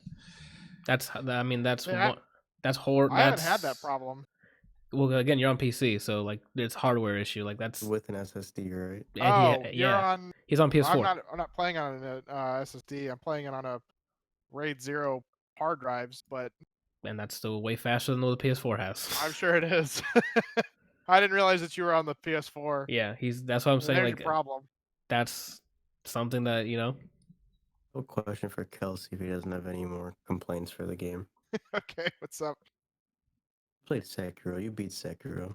Yeah. Gameplay wise, in terms of combat, what do you prefer? Or Good what's question. the comparison between the Star Wars one and that? It's faster paced than Dark Souls, but slower than Sekiro. And I don't think it's nearly as good as either. Like, okay. It's very heavily reliant on you parrying everything, and then a lot of the like non-blockable skills take too long. So you have like all the time in the world to basically dodge. And their dodge system, I don't know, like it's nice, but not great. You have a dodge, like if you press B, you kind of like sidestep or step back or step forward depending on the direction you're holding. And if you double tap it, you'll roll.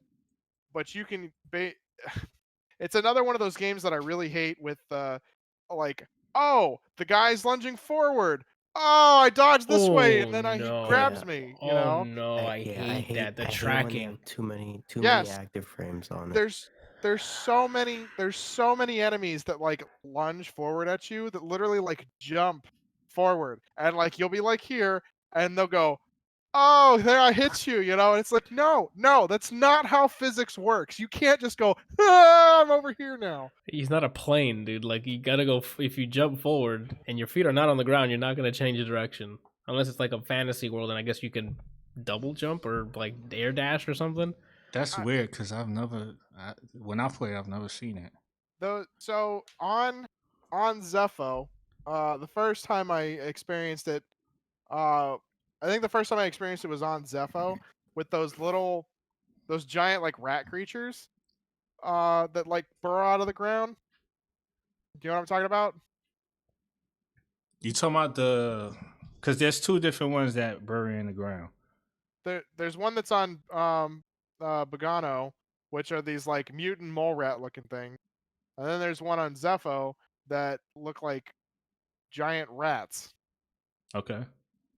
The giant rat one has 2 lunges. One where he kind of just jumps at you, and then a non-blockable one, you know, where they turn red and then lunge forward at a very long distance. Mm-hmm. Well, when they do the short, you know, lunge, if you're close enough and you dodge right as they lunge, they literally will like, you know, be moving forward and then curve off to the side. See, I don't know. That's weird. I haven't seen anything like that. I know, like when I'm playing, the enemies do a lot of homing moves. That's what he's talking about. Well, homing moves and warping is 2 different things. Homing moves means like it's a move. It's like a swipe. Like you go like this. So if you sidestep, you're gonna get hit. Gotcha. So you have to step back. Gotcha. I thought for me, homing is like a missile that'll follow you. So that's when you say homing, I'm like, that's exactly what he's saying. That's the way they refer to it in Tekken. So that's why I use it. Okay. Don't they mean? Wait. So you mean like an orbital attack? Is that what you mean? Or if it's like covers horizontally? planes? Yeah. Well, it covers everything that's horizontal.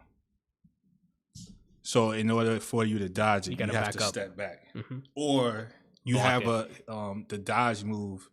You have it in God of War, and you also have it in here. Is if you time it so that you either step forward or you step back. When he dodges, he ducks at the same time. Mm-hmm. So if it's a horizontal move, like a homing move like that, why are you then karate duck, chopping the mic? Duck, you dodge, and you can duck under it. Randall thinks he's a Jedi. Like he's out here swiping around things. He's trying to Korean backdash, dude. All right, so I guess you know what the final question is, people. You recommend this to anyone? I mean, I do. Like, I'm enjoying the game, and I have to agree with Randall. The story's pretty interesting. I'm excited to see like what happens. Yeah. So this is definitely a buy at full price. I wouldn't. No, I don't know that I'd buy it at full price. If you're gonna try it out, you know, get Origins Premier Pass for $15, and you could play it. Like, way better to do it that than it is to buy it full price.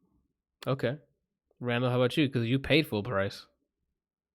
It's different for me because I'm like a hardcore Star Wars person. So. What's not different? Just say that. I got it for full price because you really like Star Wars. So if you really like Star Wars, would you recommend it for full price?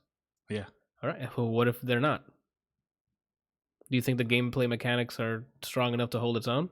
Or do they need the Star Wars flair add to the purchase? See, that question is loaded because it's all subjective. It's like, if Randall, you like fighting games like questions. that, huh? So all I got are loaded questions. Go ahead. If you like playing games where you like the fighting mechanics similar to that, then I think you'll have a lot of fun. Cool. So because it's not a button masher at all. You can't just like attack. I think because if you do that, they're gonna parry your junk, and they're gonna. Randall, not on very easy. They will. All right. You got to keep in mind, I play games differently than you. If they give me the option to make it easy, that's on their that's their fault. So there's 4 modes. There's the hardest thing and it shows you. It's really cool. They actually show you like damage. You didn't mention this. There's 4 modes, and they show you like how much damage the enemies do, how much health they have, and then your parry timer. So like depending on the very hardest one, obviously the damage and health is all the way up, and your parry timer is like really small compared to most of the other ones. The one right below that, everything's about halfway, and then there's like one below that, which is easy. That is like your parry timer. You basically could hold block the whole game and parry everything. And then there's story mode, which is you don't care about the fighting. You just want to go through the game and listen to the story and things. And like your parry mode's like off the, like over here. And then the enemy life is all the way over here. Okay. So yeah, that's what I'm saying. When I play through it, I'm going to keep attacking Randall. They're not going to parry it. Because if they parry, I'm going to parry their parry. I don't know. Okay? I haven't played on the easier level, so I don't know if they still parry on it. He plays on bitch. Okay. So okay, that's that. You guys both recommend it, but not full price from Kelsey. And I guess full price for Randall because you're a Star Wars fan. Well, the only reason I don't say full price is because I don't think so far I don't know that there's much replay value. I'm pretty sure it's going to be one of those one and done things, where you finish a story and then you're like whatever. Story and you're done. Because like I said, the chess system in this game is just garbage. You literally find all these chests, and all it does is give you different color. Like you can change your lightsaber color. You can change the way that your lightsaber looks. You can change the color of your outfit. You can change the color of your nope, none of that. Dude that rides you back, and you can change the color of your ship, and that's it. Nope, none of that's useful to me. Like if I want to make a Jedi. Do what?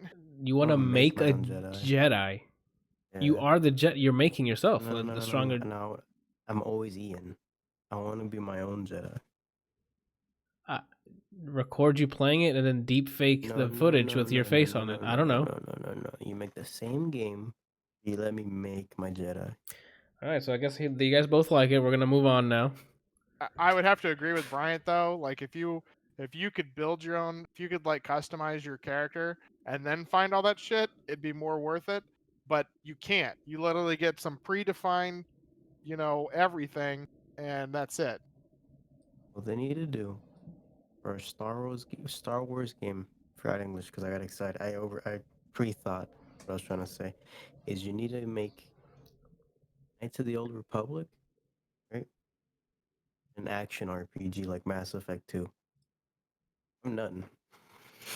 Okay. We're moving on. All right. What do we tackle next? Let's tackle Ford versus Ferrari. I was it's a little late, but what I wanted you to say is like before this gets any more heated, Brian, why don't you tell us about Need for Speed Heat? Oh, is pretty good. That is pretty good. I mean, you want to go talk about Heat real quick? That's okay. Okay. You guys go ahead. I actually have to use the restroom, so I'll be back. Gotcha. All right. Right now. For Friday, Saturday. No, we saw it Sunday. That's true. We didn't see it, and then he just leaves. I mean, like he didn't see Ford versus Ferrari. He's just leaving. All right, Brian, we got this. Yeah, Huh? I can carry this. What?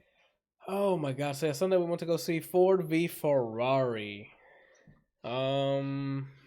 Story about the relationship between Ken Miles and Carroll Shelby, creator of the Shelby cars, etc. What is going on in my chat? Anyway, so yeah, it's that Christian Bale plays Ken Miles and Matt Damon plays Carroll Shelby. Shelby. There you go. I know he had an accent, but because he's from the South as well. So it was not a Southern accent. You sounded Irish. I'm Southern Irish. Move yourself out of here. Thanks. Oh, I'm gone. I only have like positive things to say about this movie. So if you guys have anything negative you didn't like, please go ahead.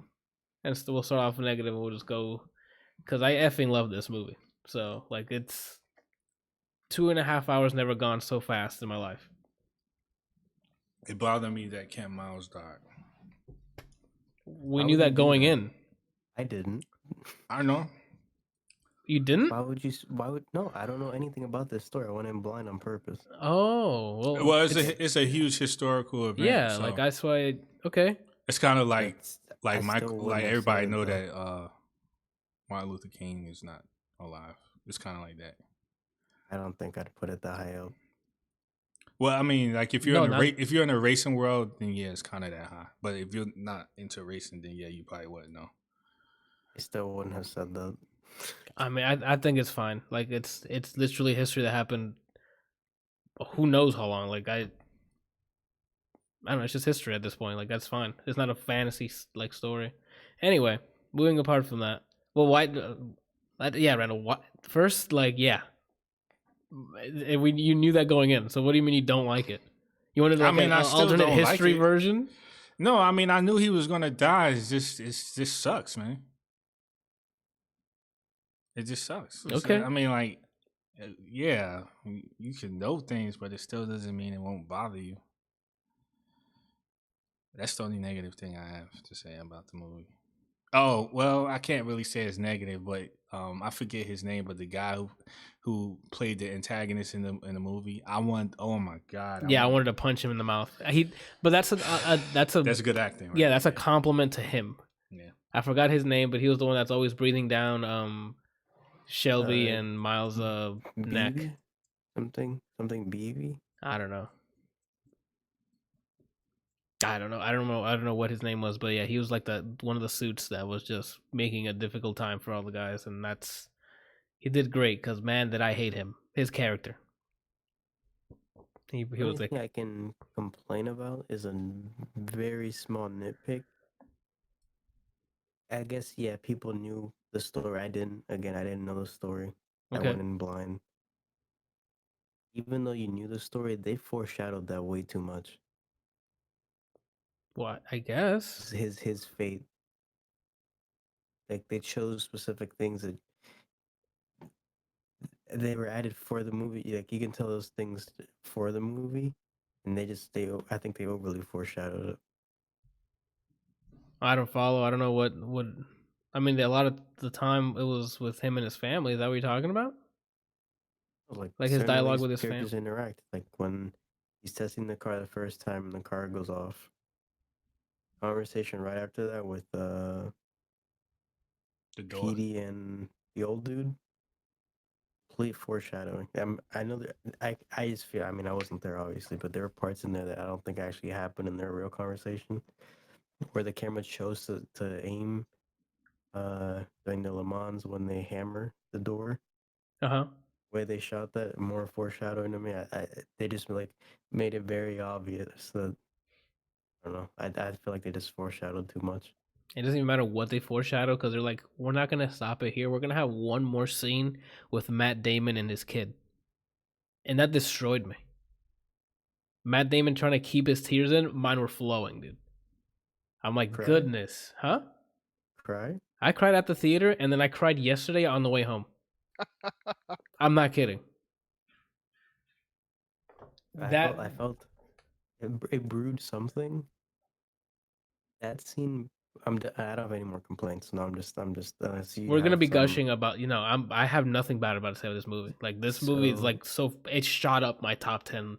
Like it's no tomorrow. It's safely no lower than top 3. I would say. Facts, bro. Like I But don't know why it landed on. Like, go ahead. Sorry. Thing that made you, I guess I can't say tear, but you literally cried. No, I cried. I'm not gonna. He's trying to man up or anything. This thing got me in tears. I felt like a bit of watering. Like it didn't like my eyes weren't watering, but you know the feeling you feel before that. Like it starts swelling up in your body. Yeah. I felt a swell when I saw the scene, and then when the scene ended, because it reminded me of Endgame. It reminded me of Infinity War with Tom. Yeah. So if I had to see that movie, it would have just hit me the one time, but then it had an aftertaste because it brought me back to that. Yeah, like that. It was more than A Quiet Place, right? Say again. The kid from A Quiet Place. Yeah, that was one of the kids, I think. That's the son. The son, if I'm not mistaken. Acting overall. Yeah, like John Barenthal is just him in a suit. He didn't do too much different, but I love his facial expressions in this movie because every time, because there's some intense scenes where like dialogue's happening, and from his face you can be like, yo, I don't want to be here right now because someone's getting sauced up right now, and he'll give you the side eye like, yo, he just say that to him. Like he's a good emotive actor, I would say. He doesn't like when he's talking, it's just John Barenthal talking, but when he emotes, he does a good job because even in Punisher, you can see when he's like when he wants to swing at you and doesn't have to say anything. Yeah, the acting across the board. Everyone that's on. The thing that I did not expect also, and you see in the trailer, is a part where Matt Damon's driving the head of Ford. And he goes, like, it's in the trailer, so, and he goes, he drives, I mean, it's Matt, he's playing Shelby, so he knows how to drive. He was a racer. So he gets to the point where, like, the guy is like, holy crap, I'm going super fast in this GT. And he starts crying in the trailer, and like, hysterically crying. Like, cause he was like scared or whatever, and they flip that so quickly. It turns into a funny scene to like a heart, like actually a character building here, like immediately. And I'm like, yo, I did not expect that to happen because in the trailer they cut it off before it turns into what it turns into. And I gotta applaud him for that. That it's there was nobody. I was like, they could have hired somebody else. Yeah, everyone. The head of Ferrari. I don't know why. Just seeing him, I felt endangered. Yeah. Seeing him, I thought that was the real person. I'm like, yo, how'd they get actual Enzo Ferrari to get in this movie? I was in a diner watching them do that. The acting across Christian Bale, Matt, I need to see them on that list for next year's Oscar. Like my question for you guys: is your favorite? I guess they're not characters because they're real people. Yeah, they're real people. It's Ken. It's Ken. I'm Ken. All right. I am Ken. I just haven't passed away, but I'm Ken. F everything. This is what I want to do. I'm going to do it. I'm Ken. I mean, he gave up on it for a bit. Only for it to come back and bring him in, dude. That's what that last thing. It wasn't. Okay, let me. His wife was a real one, man. Like that. That's my favorite character. The wife was out here, dude, and like. That last scene, him talking to his kid, Matt Damon talking to, I guess spoilers, people, because go watch it, dude. Like, because this movie is worth your time and your money. Like, it wasn't him like, oh, he was your friend. He wasn't sad because he lost his friend. He lost another person that was as passionate about racing as him. Like they both gave everything to what they loved.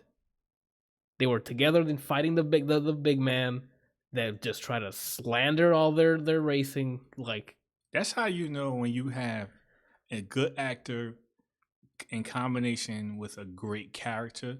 Because every time Ken Miles was on the screen, I was hanging on to every single word that was coming out of his mouth. Yeah, man. And whenever he would not be in the scene, I'd be like, when is Ken going to be in the scene again? He did so much work there, man. Like, I mean, who's your favorite character, Randall? Before I keep gushing, Ken Miles. Okay, so yeah, I'm the only one that Molly's my favorite character though. I mean, I'm not, but again, this isn't like, oh, Ken Miles and everyone else is trash. Like, it's like inches. Everyone was great. The head of Ford was fantastic. John Parathal's character was still cool because there was a part where they, during the race, when he started laughing out loud, and I think that was a genuine laugh from him. And it made me laugh. Like, it's great dialogue. There's great whips between each other. Did a good job. So I'm gonna shit on this movie. It doesn't need to be related to this movie, but I'm gonna have to in comparison. Fast and Furious claims it's about family. It's just a bunch of people that are getting paid to race. Yeah, it's not real family. This movie, you feel the relationship with every character. Like, it actually feels like they've been through a lot as a group of people. Yeah, dude. My gosh. And then it's all around just fantastic. Like, Kelsey, do not wait 7 years to watch this movie, please.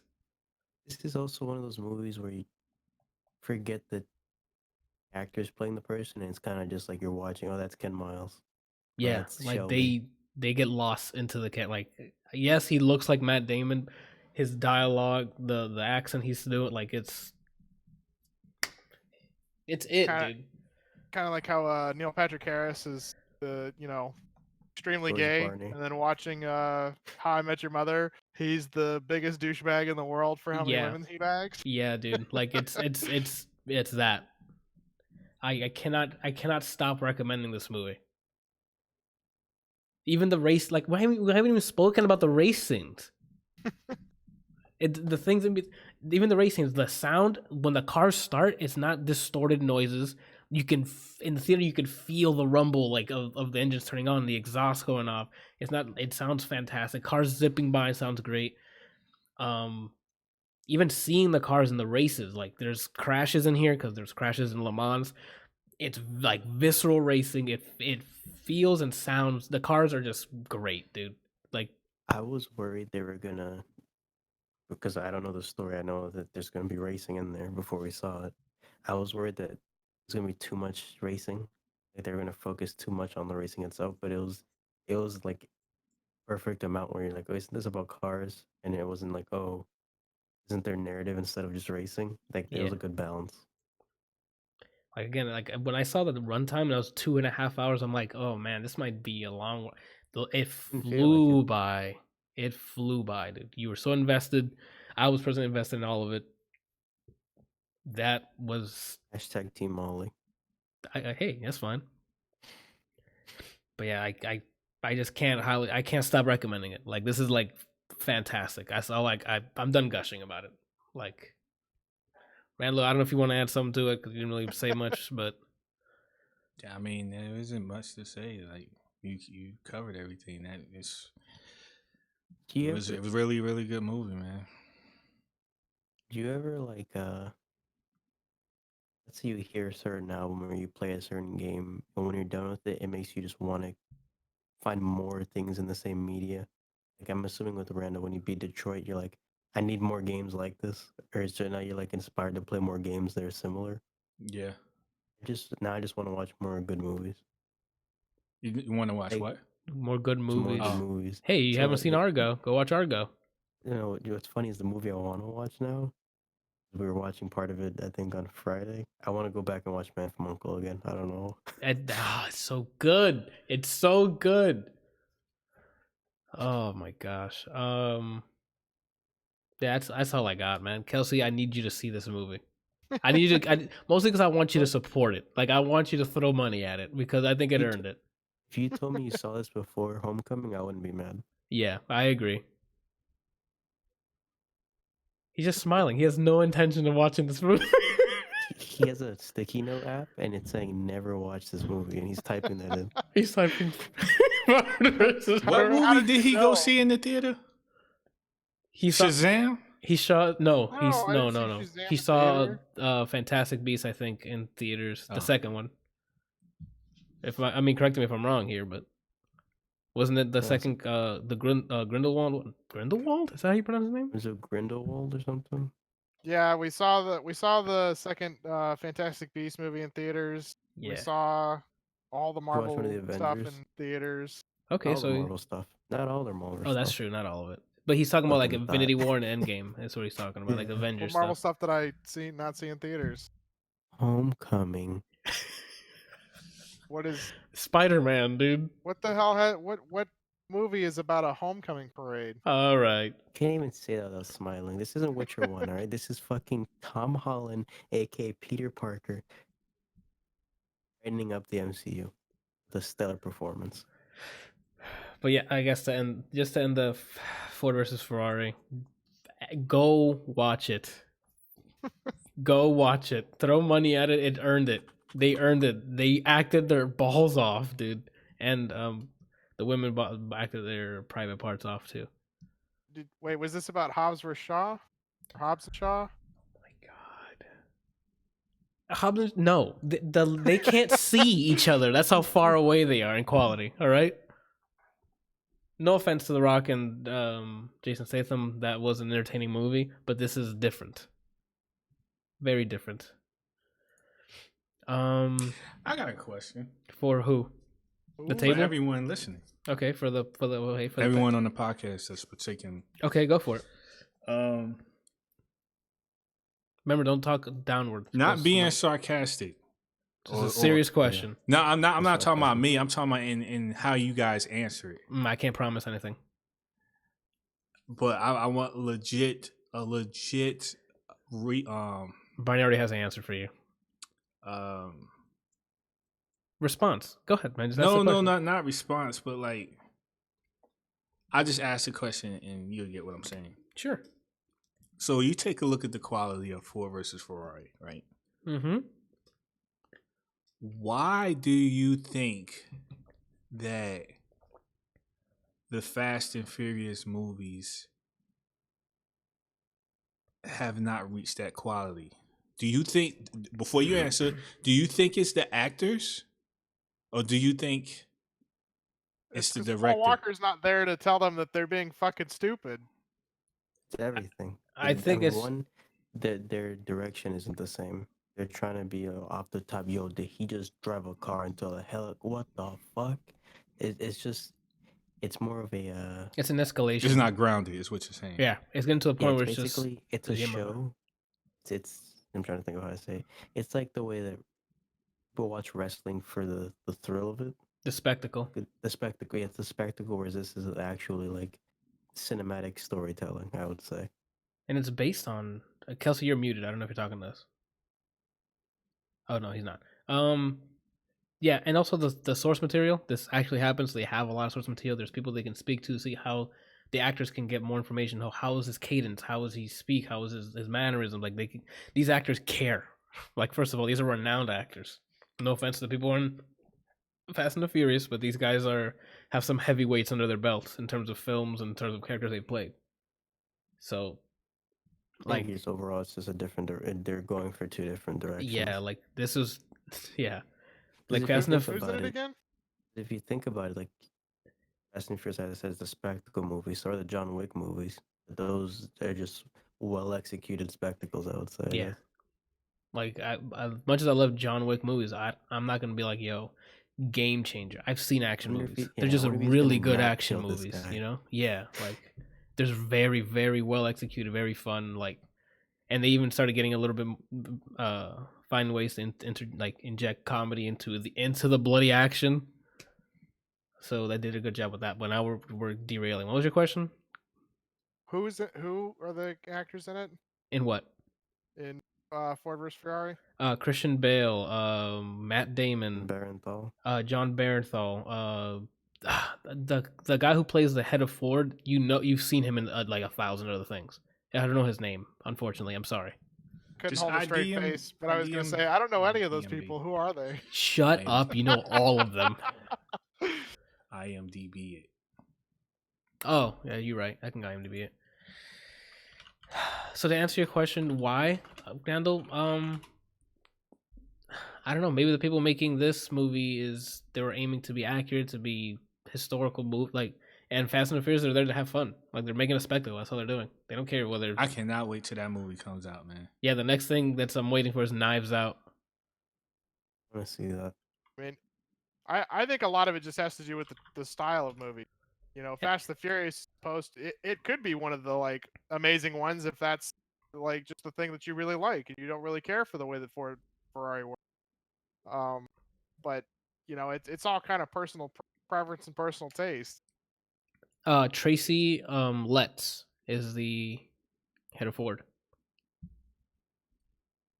Henry Ford II. Sorry. If I were to translate this comparison that I'm making, the spectacle versus what they're trying to make a story, the games, I would say Fast and Furious is NBA Street, whereas Ford versus Ferrari is like an actual like 2K or something. They're trying to make it as close to going outside and playing basketball as you can, whereas NBA Street, I'm not gonna triple flip into a dunk anytime soon. Not with that attitude. But it's just fun to watch. No, does that answer your question, Randall? Or Yeah. Okay.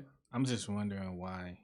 I guess it's because they're going for. And they're trying to franchise it. Like the goal of Fast and Furious is to keep making it so they can keep making money, and I'm sure they enjoy doing it because they get paid for it and they're having fun with people they know. It's just that the fact that they do try to they do try to get serious, especially like the whole idea with Dom and his child and all that stuff like that. But it gets negated by the crazy stuff that happens in the rest of the movie. Like the dialogue's cheap or cheesy. Like the things in between are just, hey, some dialogue to get us to the next fight scene or the next chase scene or the next stunt. I saw Dom catch Letty in midair after they crashed over a bridge, and he somehow landed excuse dumb. me, like no, I don't. That doesn't work. There's no way that works. All I'm gonna say is Fast and Furious is Tokyo Drift. Its own thing like Rogue One. It tells its story. It connects to something else, but they don't do a Tokyo Drift 2. It's just what it is. Boom. It's just a guy going to another land just trying to be the Drift King. I don't know that I've ever seen Tokyo Drift. You haven't even seen Homecoming. What's Homecoming? Okay, we're moving on. We're already almost at 2 hours here. So Ford versus Ferrari, go watch it. Seriously, Kelsey, go watch it. I need a yes, I'm gonna watch it. He's not gonna watch it. I shook my head, but I was waiting for you to have like this awesome transition chance to go into something else, and you're hold just on. kind of blowing Hold it. on. Can you? I just need you to. I'm not blowing it. I already have a plan. Just Okay. are you going to watch it? Sure. Good, because if you don't, I'm going to be heated. Now tell us about Need for Speed Heat. That was terrible. You're terrible. I hear Need for Speed's terrible too. I'm kidding. Out of like 1,000 things you could have said, you picked that. Well, it would have been great if it went off without a hitch, but you just started staring at me like you can see my eyes, but you can't because of the light. You gotta adapt, Anthony. What the heck is he talking about? So Need for Speed Heat, Kelsey. Let's see. Is it better than Forza Horizon 4?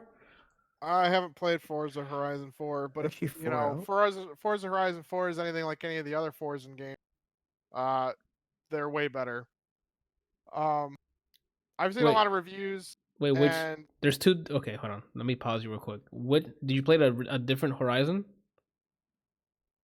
You and I played one of them when I lived down there. Did we?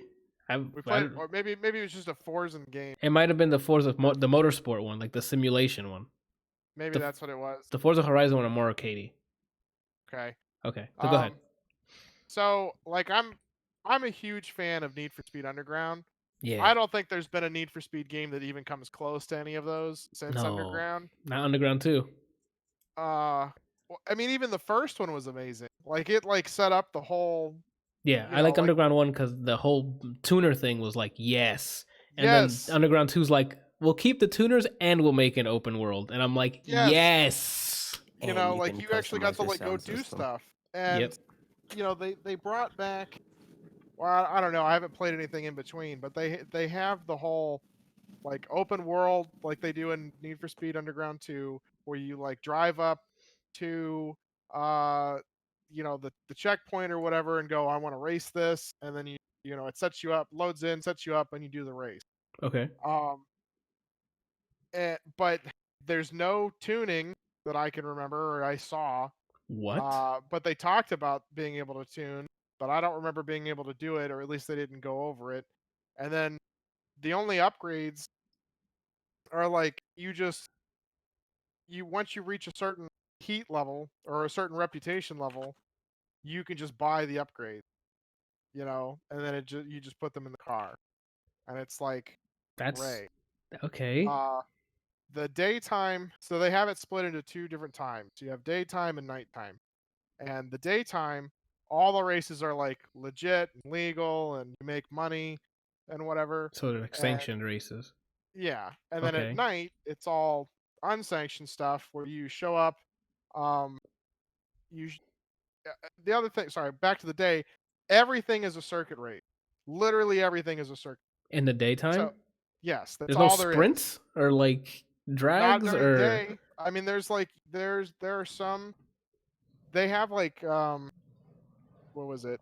You have like time trials that you can do where you can face off against other people who did this like little route or whatever, or you can do like I think like a drift challenge or an off-road challenge, but there's no sprint. There's no drag race. There's nothing during the day like that. Literally only really get circuit. That's okay. So and then the other thing is that it's not like random stuff just pops up and you know, for you to go and just do and and have it be challenging. You upgrade your car or you buy a new car and put upgraded parts in it, and all of the old shit that you used to do. So it's like, let's see, I think it's like 100 to 400 or 500 is your car's rating. Okay. And if there's something that you did that was 120 or 120 requirement, it's still there at like when you're at 450. Okay? Like why? What is the point in keeping it? And then as you hit new levels, like as you get new car levels, you just get more shit across your map. Okay? And you can race the same thing over and over and over and over again. The money goes down every time you win, but you can do it more and more and more and more. What that defeats the perp? Why is the money going down? Yeah. Because you're winning. So there's no point in, if you're winning a race, it's, you know, cheap and shitty just to keep doing that so that you can buy parts. Not that you ever really have a problem buying parts or cars. Like if you spend a bunch of time buying cars, it'd probably be one thing. But like I used the first car I started out with was a '65 Ford Mustang, and wow, nice. I used that for, I think I got up to like 240 or something, and then once I hit rank 18, I had some sort of like Corvette Z04, one of the newest Corvettes in my inventory. I don't know if it was because I had the Premier Pass and it's like a premium content thing or what, but I switched over to that and it was way better handling, better, you know, everything. Okay. And just started upgrading that, and I just fucking blew through the game. And you haven't had and you didn't have to change your car after that? No, no. So, you can buy, like, everything in this game relies on the parts that you put in the car. Okay. Obviously. But it's like they have very specific. It's not like you tune the car to do different things. Like it'd be one thing if you were like, I want a car to do drag races. I want a car that does sprints. I want a car that does circuits. I want a car that does drifting, and I want a car that does off-roading. Mm-hmm. You know, you don't have to do that.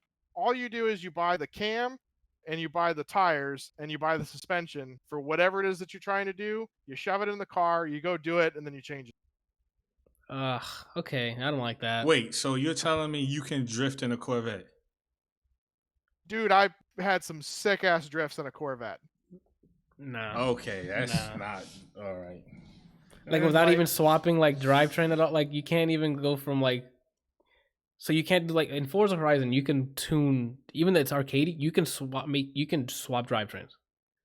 Yeah. Like, am I saying it correctly? Drivetrain. If you go from like all-wheel drive to four wheel, like you can do that, and the car handles completely different. Yeah.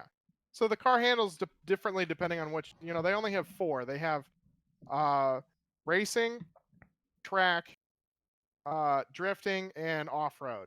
Okay, and what you No do drag? is there's no drag.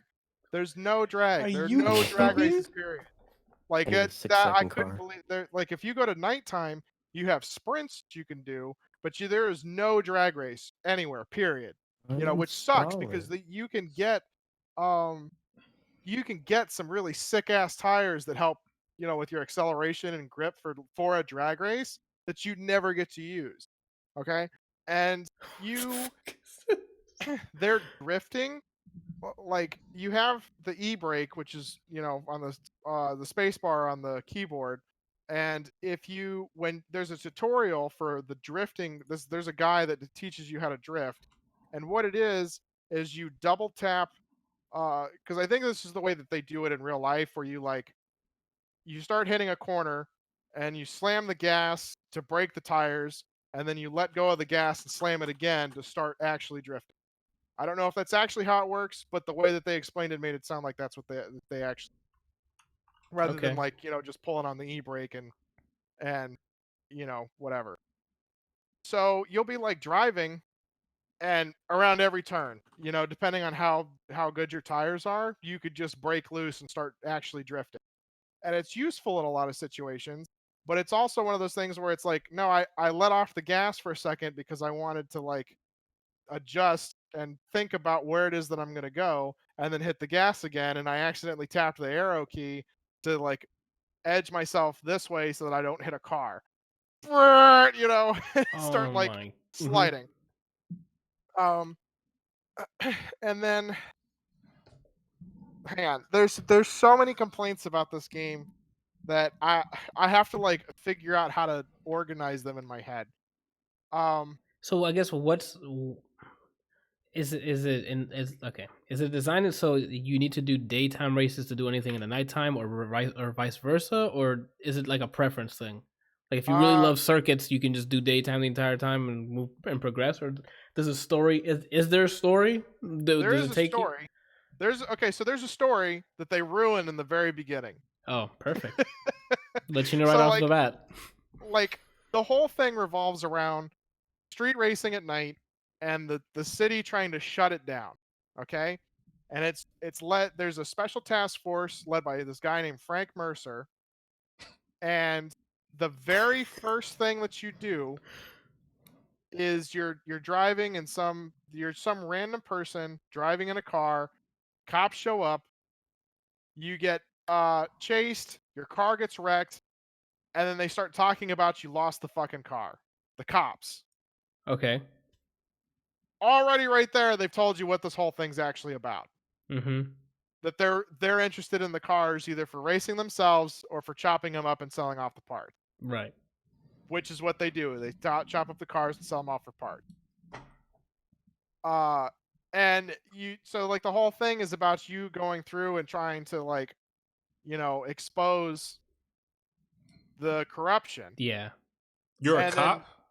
No. No, you just you're a know, street racer. but you know that they're cutting them up. Well, I guess not you. The audience does. So that's the end point. The end game, I'm assuming, is the story's going to lead them to being exposed, and then. Yeah. So and then like there's a twist. There's a twist at the end, but the twist doesn't ever actually do anything. Like there. Do you care if I ruin it? Because I don't know if you guys are ever going to play this. It sounds like I'm going to keep playing Forza Horizon, to be honest. So, like, I honestly wouldn't suggest getting it personally. I think it's really kind of crappy the way they do a lot of stuff. Mm-hmm. So at the very end, so throughout the whole thing, there's 2 cops. There's Frank Mercer and then Sean something, I think. And Frank is the lead of the task force, and Sean's like his right-hand man. They've been friends for years. And they're in this whole thing together. And then there's this woman I can't think of her name. Like Mendez or something. And Of course. she's like having second thoughts about it. She ends up helping you help to like get to know Expose the them. fact, that this is what's going down, and then like has this kind of backwards agenda or backhanded agenda to become the new lead of the task force. And so like at the very end, you you get a hold of or you wreck Mercer's car, and she's like, now back off.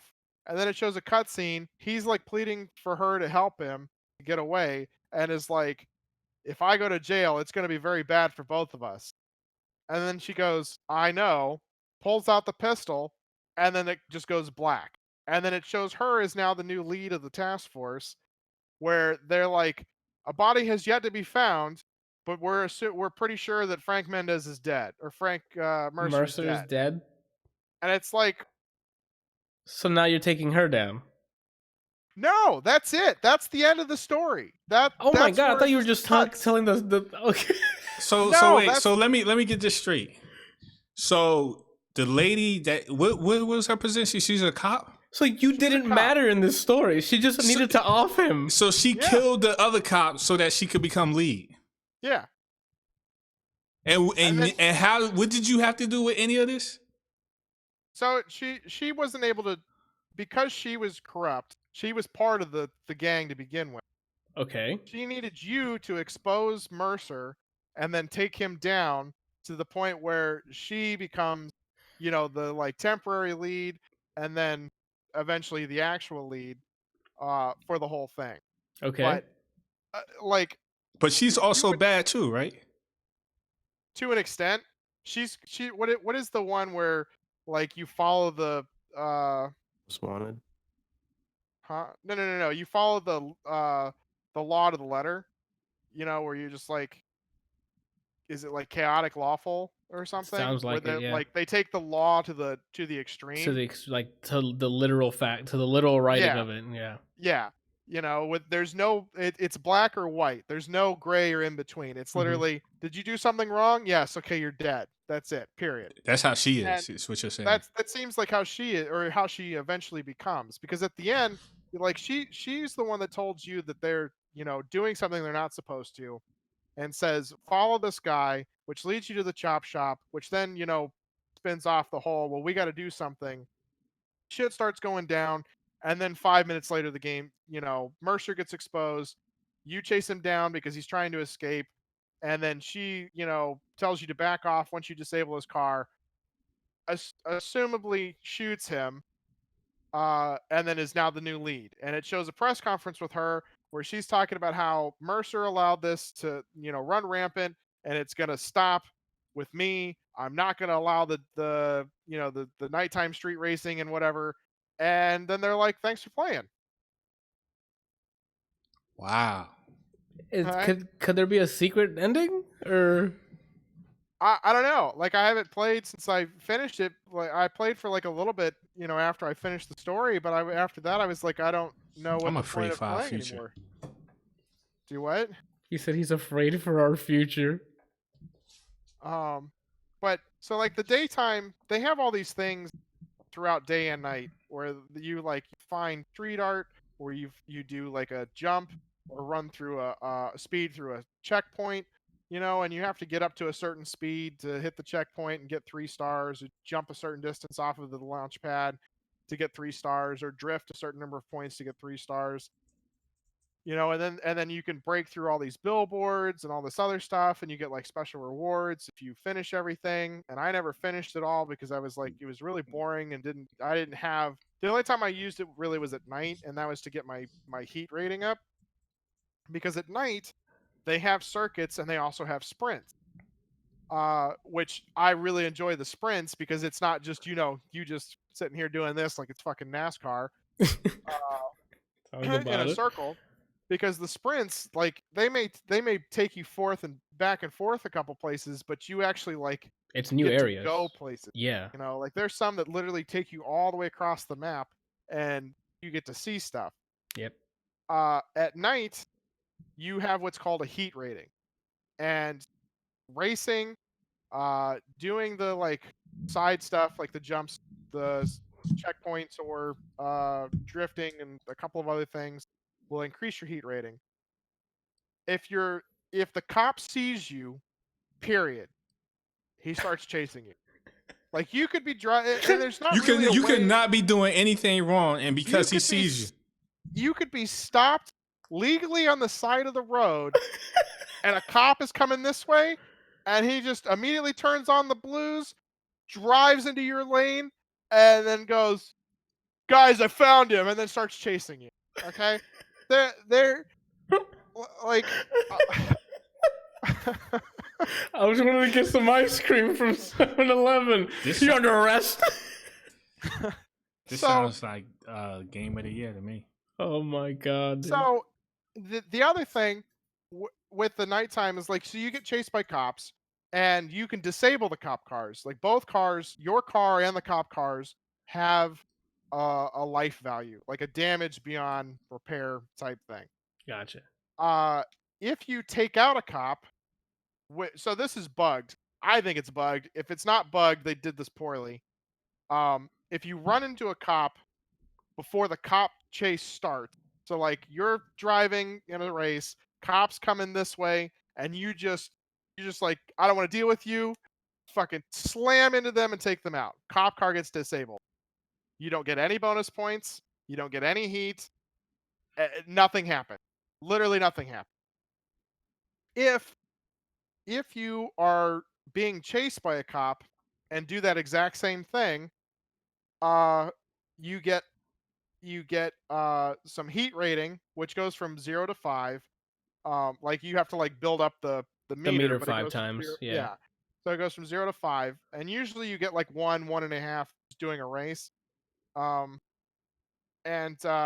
you get heat rating. It disables the cop, and then usually gives you quite a bit of heat rating, so that if you bump over to the next one, more shit starts coming at you. Because it's a lot like GTA, where you're 1 star, nobody gives a shit. You get chased by cops, who cares? You get 5 star, the fucking SWAT's out there. They have this thing called a Rhino, which is like an armored van, like an SUV or something. Yes, that they literally like. It always comes from the direction that you're heading towards, and tries to slam into you. Yeah, I hate that. I think other Need for Speeds had that. I hated that. The damage values make no sense whatsoever. So you can get the Picard facepalm. I love it. There's 2 like auxiliary things that you get for your car. A passive, which is like you have like a disruptor that makes it harder for them to track you, which I don't really even understand how it works. It doesn't really ever seem to do anything, except for maybe if I'm like far enough away, I escape faster. But if they have line of sight of you, they could be, back in fucking Kingdom Come and still be chasing you. Mm-hmm. And then an active, which is like you have a repair, you have another disruptor that you can activate that refills to like actively try and get out of situations, which I never figured out how that works either. Or like refuel your NOS tank, which fuels up over time anyway. One of the passives is you can get increased body damage, to where when you run into stuff, you do more damage, or decrease your body damage from when you get hit. Okay? The body damage makes absolutely no sense whatsoever. Okay? You'll be like driving, and just like cars coming this way, you'll just kind of like that. Okay? Like literally like I love a nice little love tap. Like blew by them. Like maybe didn't even touch them. Quarter of your health's gone. What? From what? From fucking what? And there were times that like a cop was coming at me, like driving full speed in a Brian, relax. Z04 Corvette, and I'm in a Corvette, and I'm doing 185, 200 miles an hour, and slam head on into them. Neither one of us take damage. That adds up, dude. You guys paired each other, yeah. Okay, and then like the way it starts out is you have the shitty cop cars, like your normal cop cars at 0 to 1, and they're the ones that are usually just like traveling around. Once you get to heat like 2 and 3, the Chargers come out, and then eventually the Corvettes come out, sometimes both at the same time. And then at level 5, you have like a helicopter, and then the Rhino comes out, and then like the geared up, Corvettes and Chargers. Okay.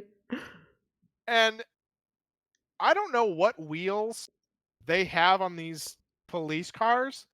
They are the most amazing things I've ever seen. Okay. Turning the corner at 120. Yeah, right. Well, okay, so back to that point, the space bar, which is your e-brake, is how you turn on a dime. Okay, you be like driving, you hit the space bar, you drop down to like it literally like and turn, you literally go like this. And Get that's out. how you go. I'm not lying. I'm not lying. You do not 90-degree turn. I use that to escape so many times. It hurts. Okay. I literally would be like, driving in a race, a 90-degree turn's coming up, and I wasn't paying attention. I need to make my turn. I don't have enough time to like do the drift properly or stop. So I just tap the space bar and then turn, and it immediately is just like, and then I start going. I know you're not playing Tron and Need for Speed right now, dude. It literally, I was doing 197. Oh my god! Get the heck out of here, bro. Came up to the thing and was like, "Fuck!" Hit the bar, turned, and continued moving forward at 96 miles an hour. Get out! It literally just stopped me, turned, and went. I need you to, if you have it installed, load it up and record it, and please send it to me. Okay, I will go. I will stream it and take a clip or something this week. Oh, that works. Yeah. Then like there's so many complaints about this game. I don't really have anything great to say other than like as you get faster and faster, it obviously gets more fun. Yeah. But like to get to that point's really boring, and the game itself is really kind of boring. They didn't do anything very well. I don't know if you guys know how NOS works. Okay. I've never actually used it before. When you use NOS, it's not like an instant, you're suddenly going 20, 30 miles an hour faster. Yeah. Okay. When you use NOS, what it does is it causes the engine to turn faster, which, then makes your wheels turn faster, which means that you have a sudden boost of speed. Usually, with the earlier tanks, you go about 10, maybe 15 miles an hour faster after the whole thing's said and done. Now, if a cop car in some shit car is in front of me and I hit the NOS, what do you expect to happen? You push? They hit the NOS. Oh, so wait, you're behind him or next to him? He's in front of me and I'm here, and I hit and we're going about the same speed because I'm not catching up to him or anything, and I hit the NOS button. You should probably bump into you hit. Well, also your aerodynamics. You mean in a game or in real life? In either one. What do you think would happen? Okay, in real life, eventually you would catch up to him. Yes, because aerodynamics. If you're behind, if you're trailing them, you should gain some speed because of aerodynamics. Okay. The NOS. And then the NOS itself, you should be in his bumper at that point, in his exhaust. Okay, so not only do I travel at 200 miles an hour behind this shit cop car. Get the heck out of here, dude. And he's in front of me. I can hit the NOS and get up to about 210, 215, and I never gain any ground on him. So is that a fake meter? It's just throwing up numbers? I don't know, dude, because it's the same thing with them behind me. Like if I'm doing 150 and the cops behind me crash and I like take off and I press the NOS button, I should get away from them. They should not be able to catch up to me. Okay? Period. Like I'm already like, unless they have, 4 5-gallon tanks of NOS, because you can get like a couple of. I don't. In their entire back seat, they can't even book you. It's just NOS there. Yeah. So they just have to kill you. You're done. Like, it's absolutely ridiculous how they do the nighttime stuff, because it's almost impossible to get away from the cops if you're after a certain heat level. Like, you can do it generally if you go off like jumps or start driving through the forest or the swamp or something. If you can get enough traction or get like that like out of sight where they like you're driving and all of a sudden you turn off and they don't turn quick enough, and so you like break the line of sight for half a second, Yeah. they can lose you, and you can, generally get away. Which brings me back to like that tree, that stone wall, it's destructible. And not like destructible as like, Excuse me? you hit it. No, this is like, here it is, it's gone, you keep moving forward. The buildings and some of the railings are the only things that are collidable. Yes. Like, you could collide into the like trees, lamp posts, benches, stone walls, like not like, oh, it was like a gravel like thing that somebody built. No, this is like a pretty stone wall that they've like cemented in place. You run into it, there it goes, that's it. Just and then you just keep going, just It doesn't slow you down? No. Slow you down, the car should explode on impact. No. What the heck is this? So buy it. Yeah. 10 out of 10, dude. I'm just like being positive. The only positive was once you got there's nothing that like really upgrades the body of the car. Everything is about what's under the hood, or like what drives the car. And that's just stats changing in the background, so you don't really get to enjoy you your. don't even do anything with it. You literally just like, oh, I want a new ECU. Oh, I want a new clutch. Oh, I want a new set of tires, or a new camshaft, or a new drivetrain. It's not like, it doesn't do anything, and except for increase your speed. And I don't know, the nighttime stuff, it was cool because it was different and it was interesting. Like, I like that the day feeling and night of stuff. I like the nighttime. I don't fuck the daytime. Okay. If they did nothing but make it a nighttime game, it would have been 10 times better. Okay, if there was no daytime, it would have been better. That's how Underground was. Wait, and you can't do that? Like, you can't just choose to keep doing nighttime stuff? No, you can. You can choose to keep doing it. If you want to finish the story, you can't, because certain things are only available during the day. Oh, and that my the only way to really get cash is if you happen to find a nighttime race. Like, once you start getting your level up and get your heat score up, they have these 2 races that are called heated races. And it's when you hit heat level 3 and heat level 5.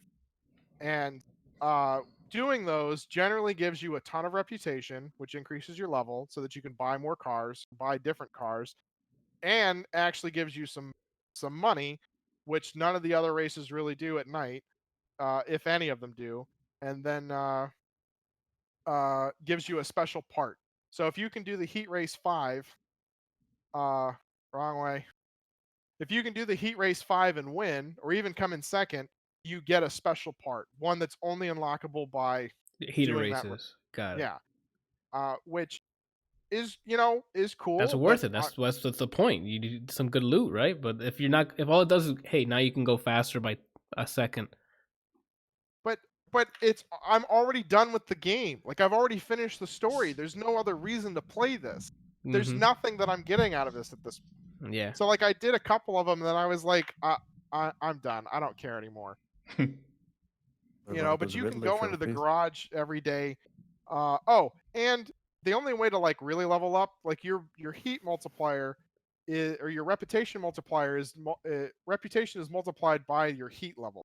So if you manage to finish at level to go back to a garage, to a safe house at heat level 5, your points get multiplied by 5, which gives, especially at early levels, gives you a huge boost in the ability to scale up your car, which then means that you just fucking blow through everybody in the daytime for all the races and for all of the story mode stuff. So at that point, you're just doing busy work.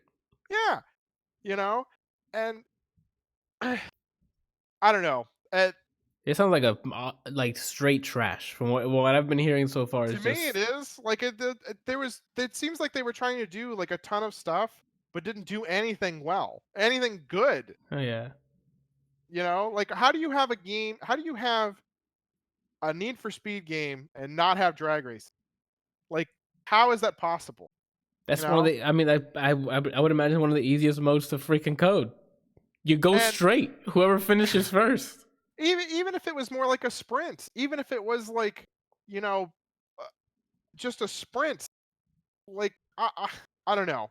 The sprints even were, you know, were great, but got really boring because that's all I wanted to do was sprint because the circuits were shit.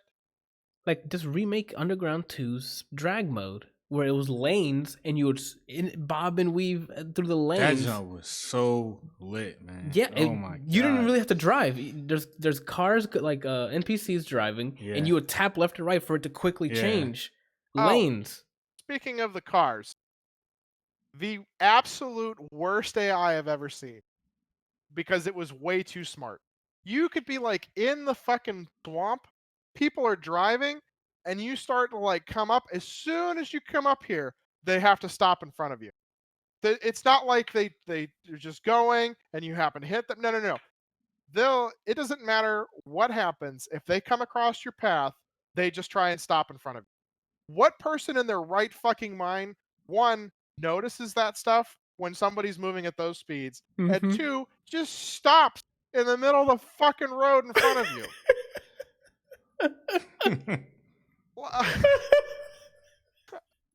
You know, and they built it so that there's always a person in the oncoming lane try and hit you. Oh, I know exactly what you're talking about. You mean like they swerve in front of you? They just swerve into the oncoming lane because they think Are you serious? That's happened in previous Need for Speeds where you're driving and you like kind of you're like in the middle and they like, oh my god, I'm trying to dodge you, and they'll just ram you. They'll just try to avoid you, but you run right into you. No. They don't even do that. At least if they did that, that would be something. You know, they panic, freak out, and try and hit you every now and then. No. This is like you're driving, and there's a guy in your lane, so you move over, but you can't see like around him, or it's up over a hill or something. And so as soon as you can see over there, there's a car coming this way. Oh my god, that's another thing that happened to me. It literally times. Like it's like it's timed where you're just like there's cars just in the oncoming lane coming this way, and it's always around a turn where you can't see anything, and they're just there. So you try to like drift around the guy and get this like really cool like drift, and you know, and then continue on, and there's a fucking car. Like the AI is way too smart for the dumbass drivers that are supposed to be out there. Yeah. Period. All right, man. I'm pre-ordering it.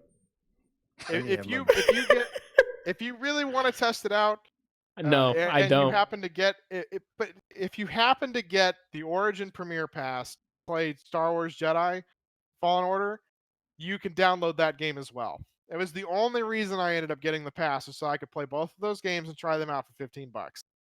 That's a good deal. I mean, you basically pay $7 for each.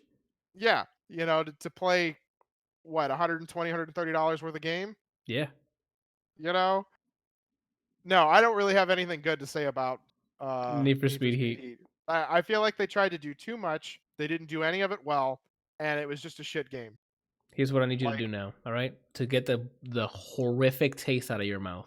You have Game Pass. Go download Forza Horizon 4, and I'll see you next week with all the good things to say about a racing game. He comes back and he absolutely hates it. I'm like, okay, well, never mind then. I don't know. I probably end up trying it, but yeah, like I'll try and get on this week and stream it a little bit. I want to see that Tron turning. Dude, I'm not lying. Like seriously, I'm not saying that you're lying. So I want to see this have a 190 mile an hour car just try to beat the other motorbike in Tron. Like that's what I want to see. Okay, well, the light bike or what is it called in Tron? Yeah, the light bike is the light cycle. That sounds horrendous. Dude, seriously, the game. like the racing's fine. Everything's done by checkpoints, which really kind of sucks. So, I mean, I can understand why, because there's a lot of like shortcuts you can take that obviously would, if Break you're going the down a race. hill, Yeah. if you're going down a hill that just does this, and you're just like fuck it, and then yeah, obviously you're gonna win, but you could easily miss the checkpoints if you have to do like a hard turn, and the way that it's set up is they have like light barriers at night, like streaming lights that like show you where to go, but they also have the like checkpoints which aren't where it is exactly that you have to, it's before it. And Okay. so you go to like, and the checkpoint itself isn't actually there. It's like a sign that says, "Hey, you have to turn in so many feet or yards or whatever." Okay. And so I missed a ton of checkpoints making like hard turns because the like things here and the other things back here, and so I start turning and then come like over here through like a parking lot or something, and it's like checkpoint missed, checkpoint missed, checkpoint missed. So then I have to fucking turn around, come back and hit the checkpoint, and then continue forward. No, I really don't have anything good to say about it, other than the sprints when you got, a high level car were fun. Oh, it's unfortunate. I already got 3 copies. We're all gonna play it after this. Oh my gosh. All right, so we're in a very special predicament here. We're at 2.5 hours in, and we got some news, some disturbing news, and then Passive Exile 2. Do we continue and make this? I want to hear the disturbing news about Half-Life Alyx. It's Alex. Alex, whatever. So let me look up some information real quick. I want to see when the hold on. They don't really have much out about it other than it's No, not about this game. When the last Half-Life came out, that's what I'm gonna go look. All right, relax. It's like 2004. Hold on, episode 2, Half-Life 2009, I think. Episode 2, 2007. Close. It's been 12 years, guys, right? And Valve this week decides, hey, we hear you. It's been 12 years. Let's release a Half-Life game, guys. What do you guys think, huh? Sounds pretty good? This Thursday, we're going to unveil it for you. Here's a nice little logo for us to give you guys hype with 3 logos on it. One of them is Valve's logo. And you're like, yay, it's Valve making it. The next one is a Half-Life logo. And you're like, oh my god, this is happening. I can't stop this erection. And then the third logo is VR. Are you fucking kidding me? Yeah. I put this on here because this announcement made me think of Blizzard's Diablo game. Won't you guys have phones? If they come out saying some dumb garbage like that, I am not paying hundreds of dollars to play your fucking Half-Life game. I don't have a VR headset, Randall. How much do you think a VR headset costs, Randall? Like at least the Vive is like $600.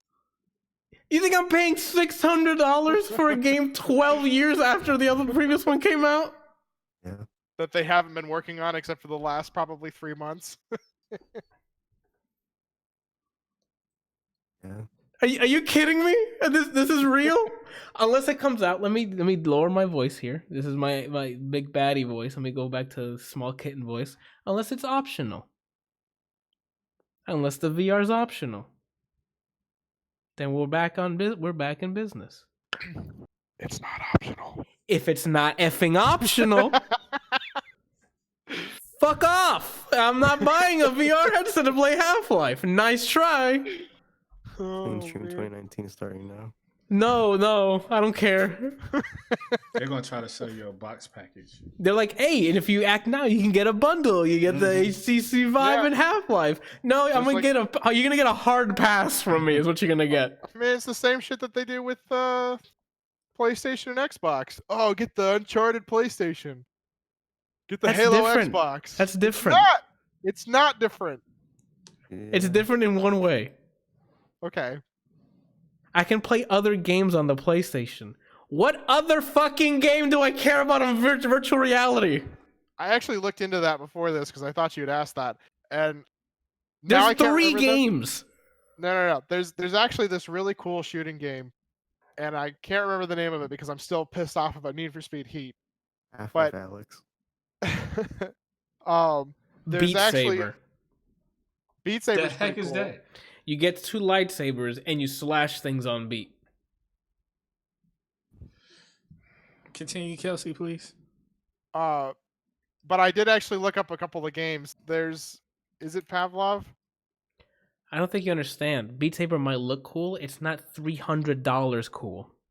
No, it's not Pavlov. There's this there's this like really fast-paced shooter that's in VR that is really cool. Kelsey, I get that you did some VR game research here, but is it $300 cool? No. None okay of it is. then. If we were at the level like in Ready Player One, yes. That's different. We But are we're not nowhere there. near that. Not even. And I know- no. Can't even I know that it's stop gonna me take from basing time. out. And you have to start What do you and say? you have to start somewhere. Sure, and I think if the same way you laugh at me when I talk about Stadia, VR people enjoy it. Enjoy your VR. Thank you for being the guinea pigs. I'll be the guinea pig for cloud gaming, and y'all can be the guinea pigs for virtual reality until we get to the point where we can use it. Otherwise, why do this?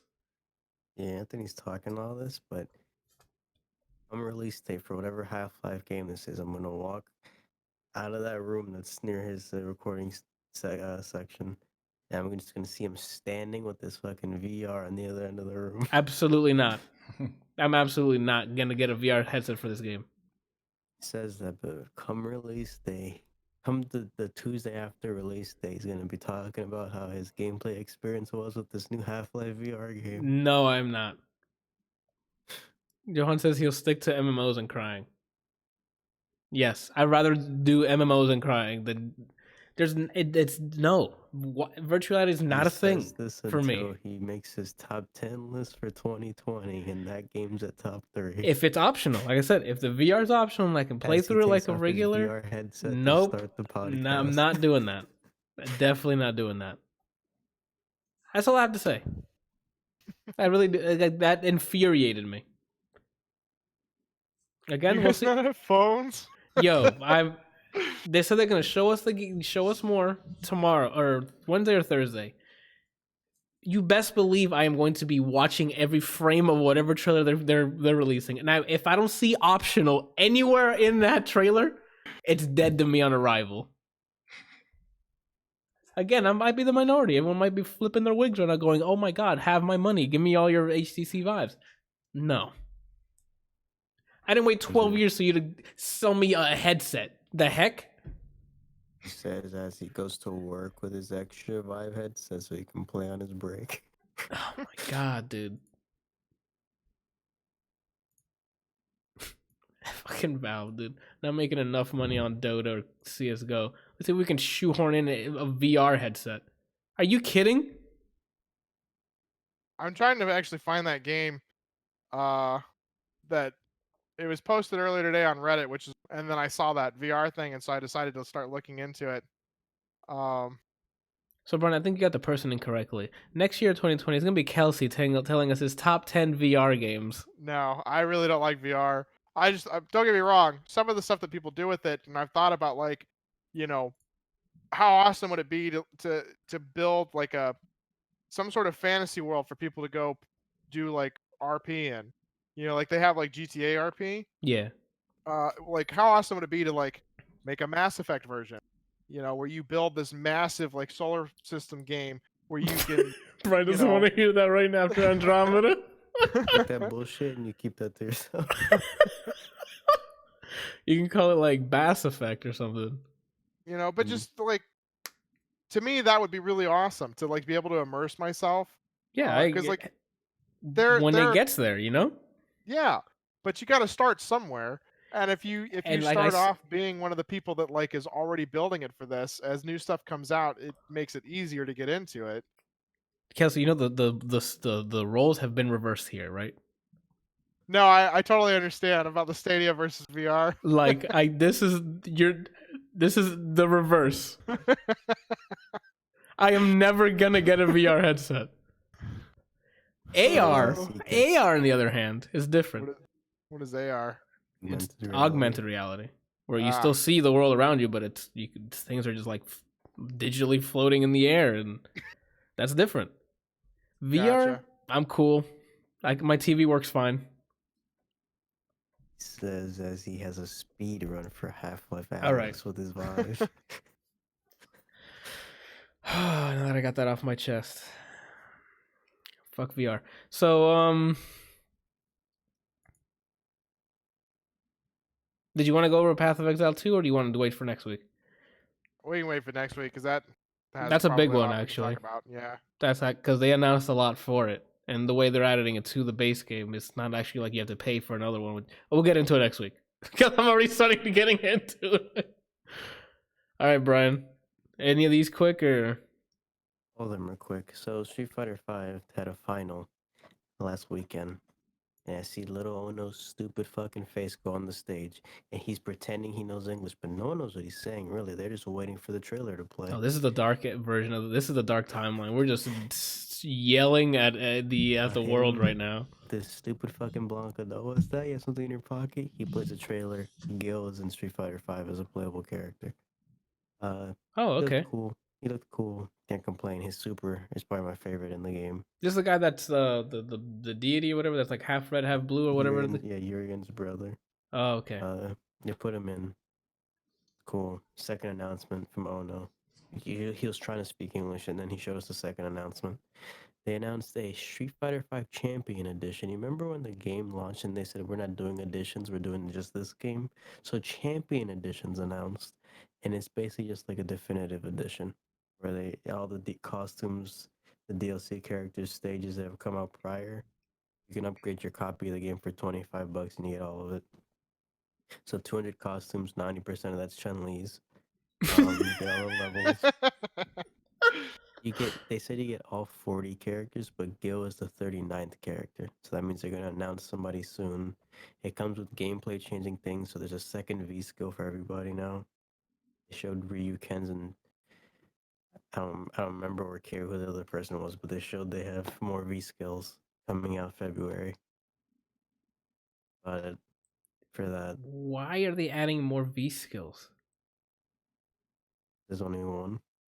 So instead of making new characters with new movesets, let's add a V skill to every character that's already in the game? Why would you add characters if you're just going to take away what made the character fun and leave a lifeless fucking Sagat? Limbless... I just say Sagat, Brian. Poison was a fireball character. Oh, fireball. Where did they go, Anthony? Where did they go? That's when I knew. That's when I knew. So this is happening February. I don't care. I think this means that the game's gonna die soon. Yeah, I think it's definitive. Over. So that's the plus side. That means Street Fighter V is dying soon. And 6 can hopefully come out and be great. I'm not buying that game until I play it. Remember this, Brian. Yes, no matter who they announce as a starting roster, wait. No, I don't. They lost. Capcom lost me. Okay, so that's all I have to say about that. That's the last thing I want to do is fast forward to episode 120, and Brian's like, "So I pre-ordered it because Sagat's on there. He looks great." 6 years later, they finally released Sagat. Yeah, dude. I put a down payment on them by accident. Goodness. That's all with Street Fighter V. There was a Guilty Gear or a Arc Systems where it's all their games. And they have their own tour. The finals for that was last weekend, Sunday. Main part that mattered to me because all the other games they already had information, like BB Tags 2.0 comes out the 21st is Thursday. We already knew that. Didn't give us any information on that. Guilty Gear 2020, as it's been referred to until that Sunday, they finally named the game called Guilty Gear Strive. They played the main soundtrack to the game, which so far is their best song.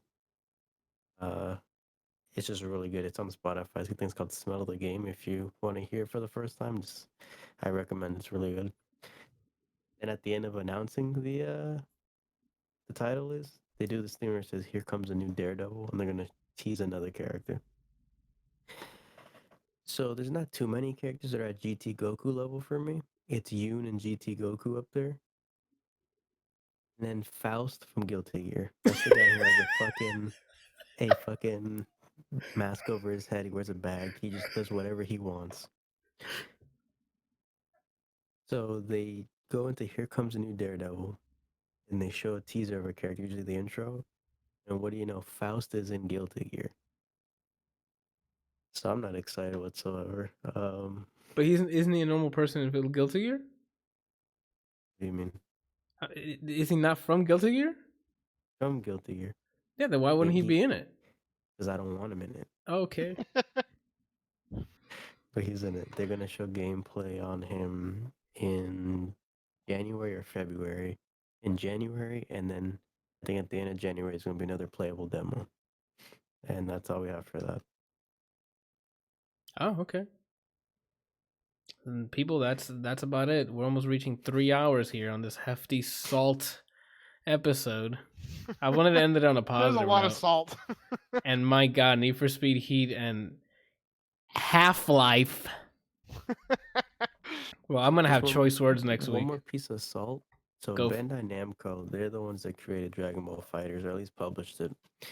They had enough time in their day to post a tweet that says Broly and the cooler Broly, and it shows the art for both of the characters in Dragon Ball FighterZ. They had the time to put that. No release dates, though. I mean, that takes time to release a date, Brian. You gotta get your beakers out, measure out. Had new scans of the magazines showing off the dramatic finish. You know how, like, when you beat somebody with a certain character in Dragon Ball, yeah, a scene plays. They Who's showed the Broly, Super, and Gogeta. Or like the scene right before he gets bodied, and what's her name wishes him back. Yeah, they showed like a screenshot of her, and it, that looks cool. But when do I play this? that's now I'm done. It's going to be released for everybody but you. Yeah, your account is banned from it. Kelsey owns the game. I can just buy DLC for him and play it off of that. Oh, that's true. Anything else? Any last words before we move on here? Fuck GT Goku. Okay. Fuck Faust. Okay. All right. So, what are you guys doing this week then? Let's wrap up here. Brian. Whatever day we're playing Gears, this is when I'm playing Gears. Okay. Thursday is the BB tag update, so I'm playing that. That's about it.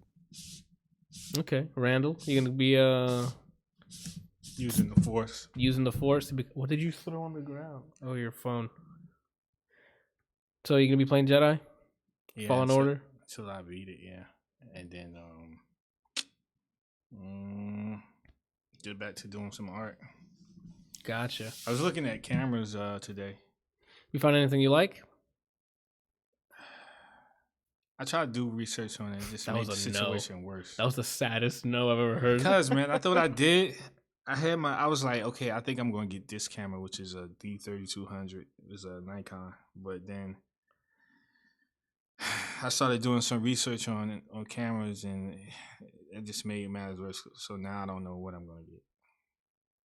Okay. Godspeed, dude. I still have this Logitech here. What about the TV hunt?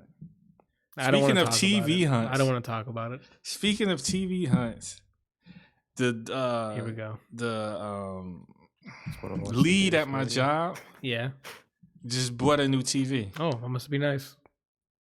But his wasn't. What kind of TV is it? He bought. What did he say he bought? A TV. I'm trying to remember the brand though. Oh, Vizio. I know. I think it's a Q90. That's a Samsung. The Q90 is a Samsung. 65-inch. Uh-huh. TCL. I just told you it's a Samsung. It's a QLED. Oh. Don't smile at the camera like that, like you didn't hear me. Why are you telling me this, Randall? I don't know why. Is this to just make me feel bad? He was going on and on about it, and then he said that he got it from Best Buy. Well, then he overpaid for it. All right, Kelsey, what are you doing this week? Because I don't need to be depressed about TVs right now. If you want a decent TV, TCL actually has some pretty nice ones. I know they're on sale. We have a 65-inch 4K TCL, and I think it does great. Get some speakers because the ones on that are garbage. But the picture itself is pretty decent. It runs well when you have game mode on, right?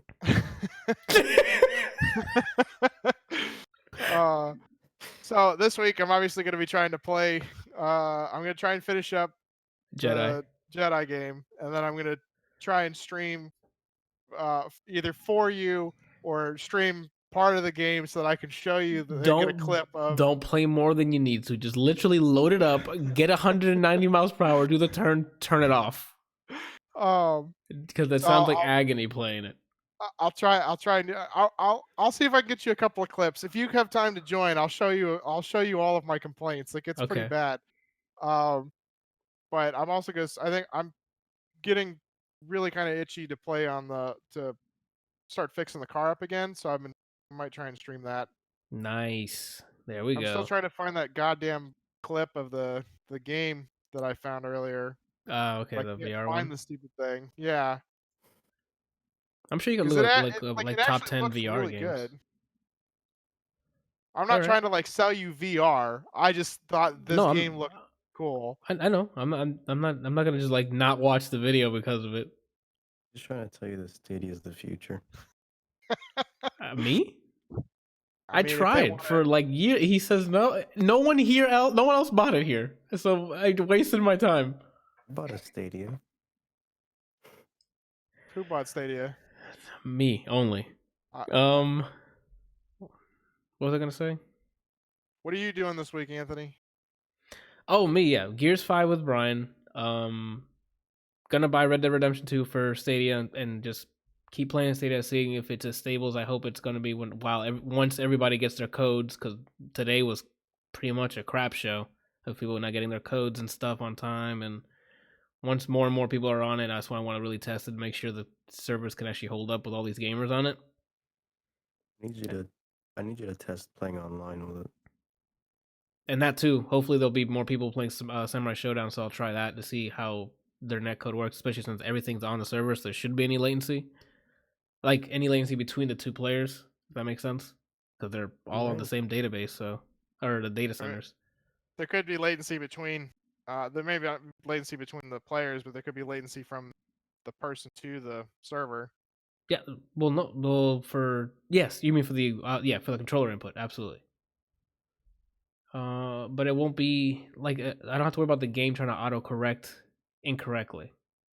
It'll just be latency in terms of if I'm not pressing anything, instead of we're all smashing buttons, and the game needs to sync up.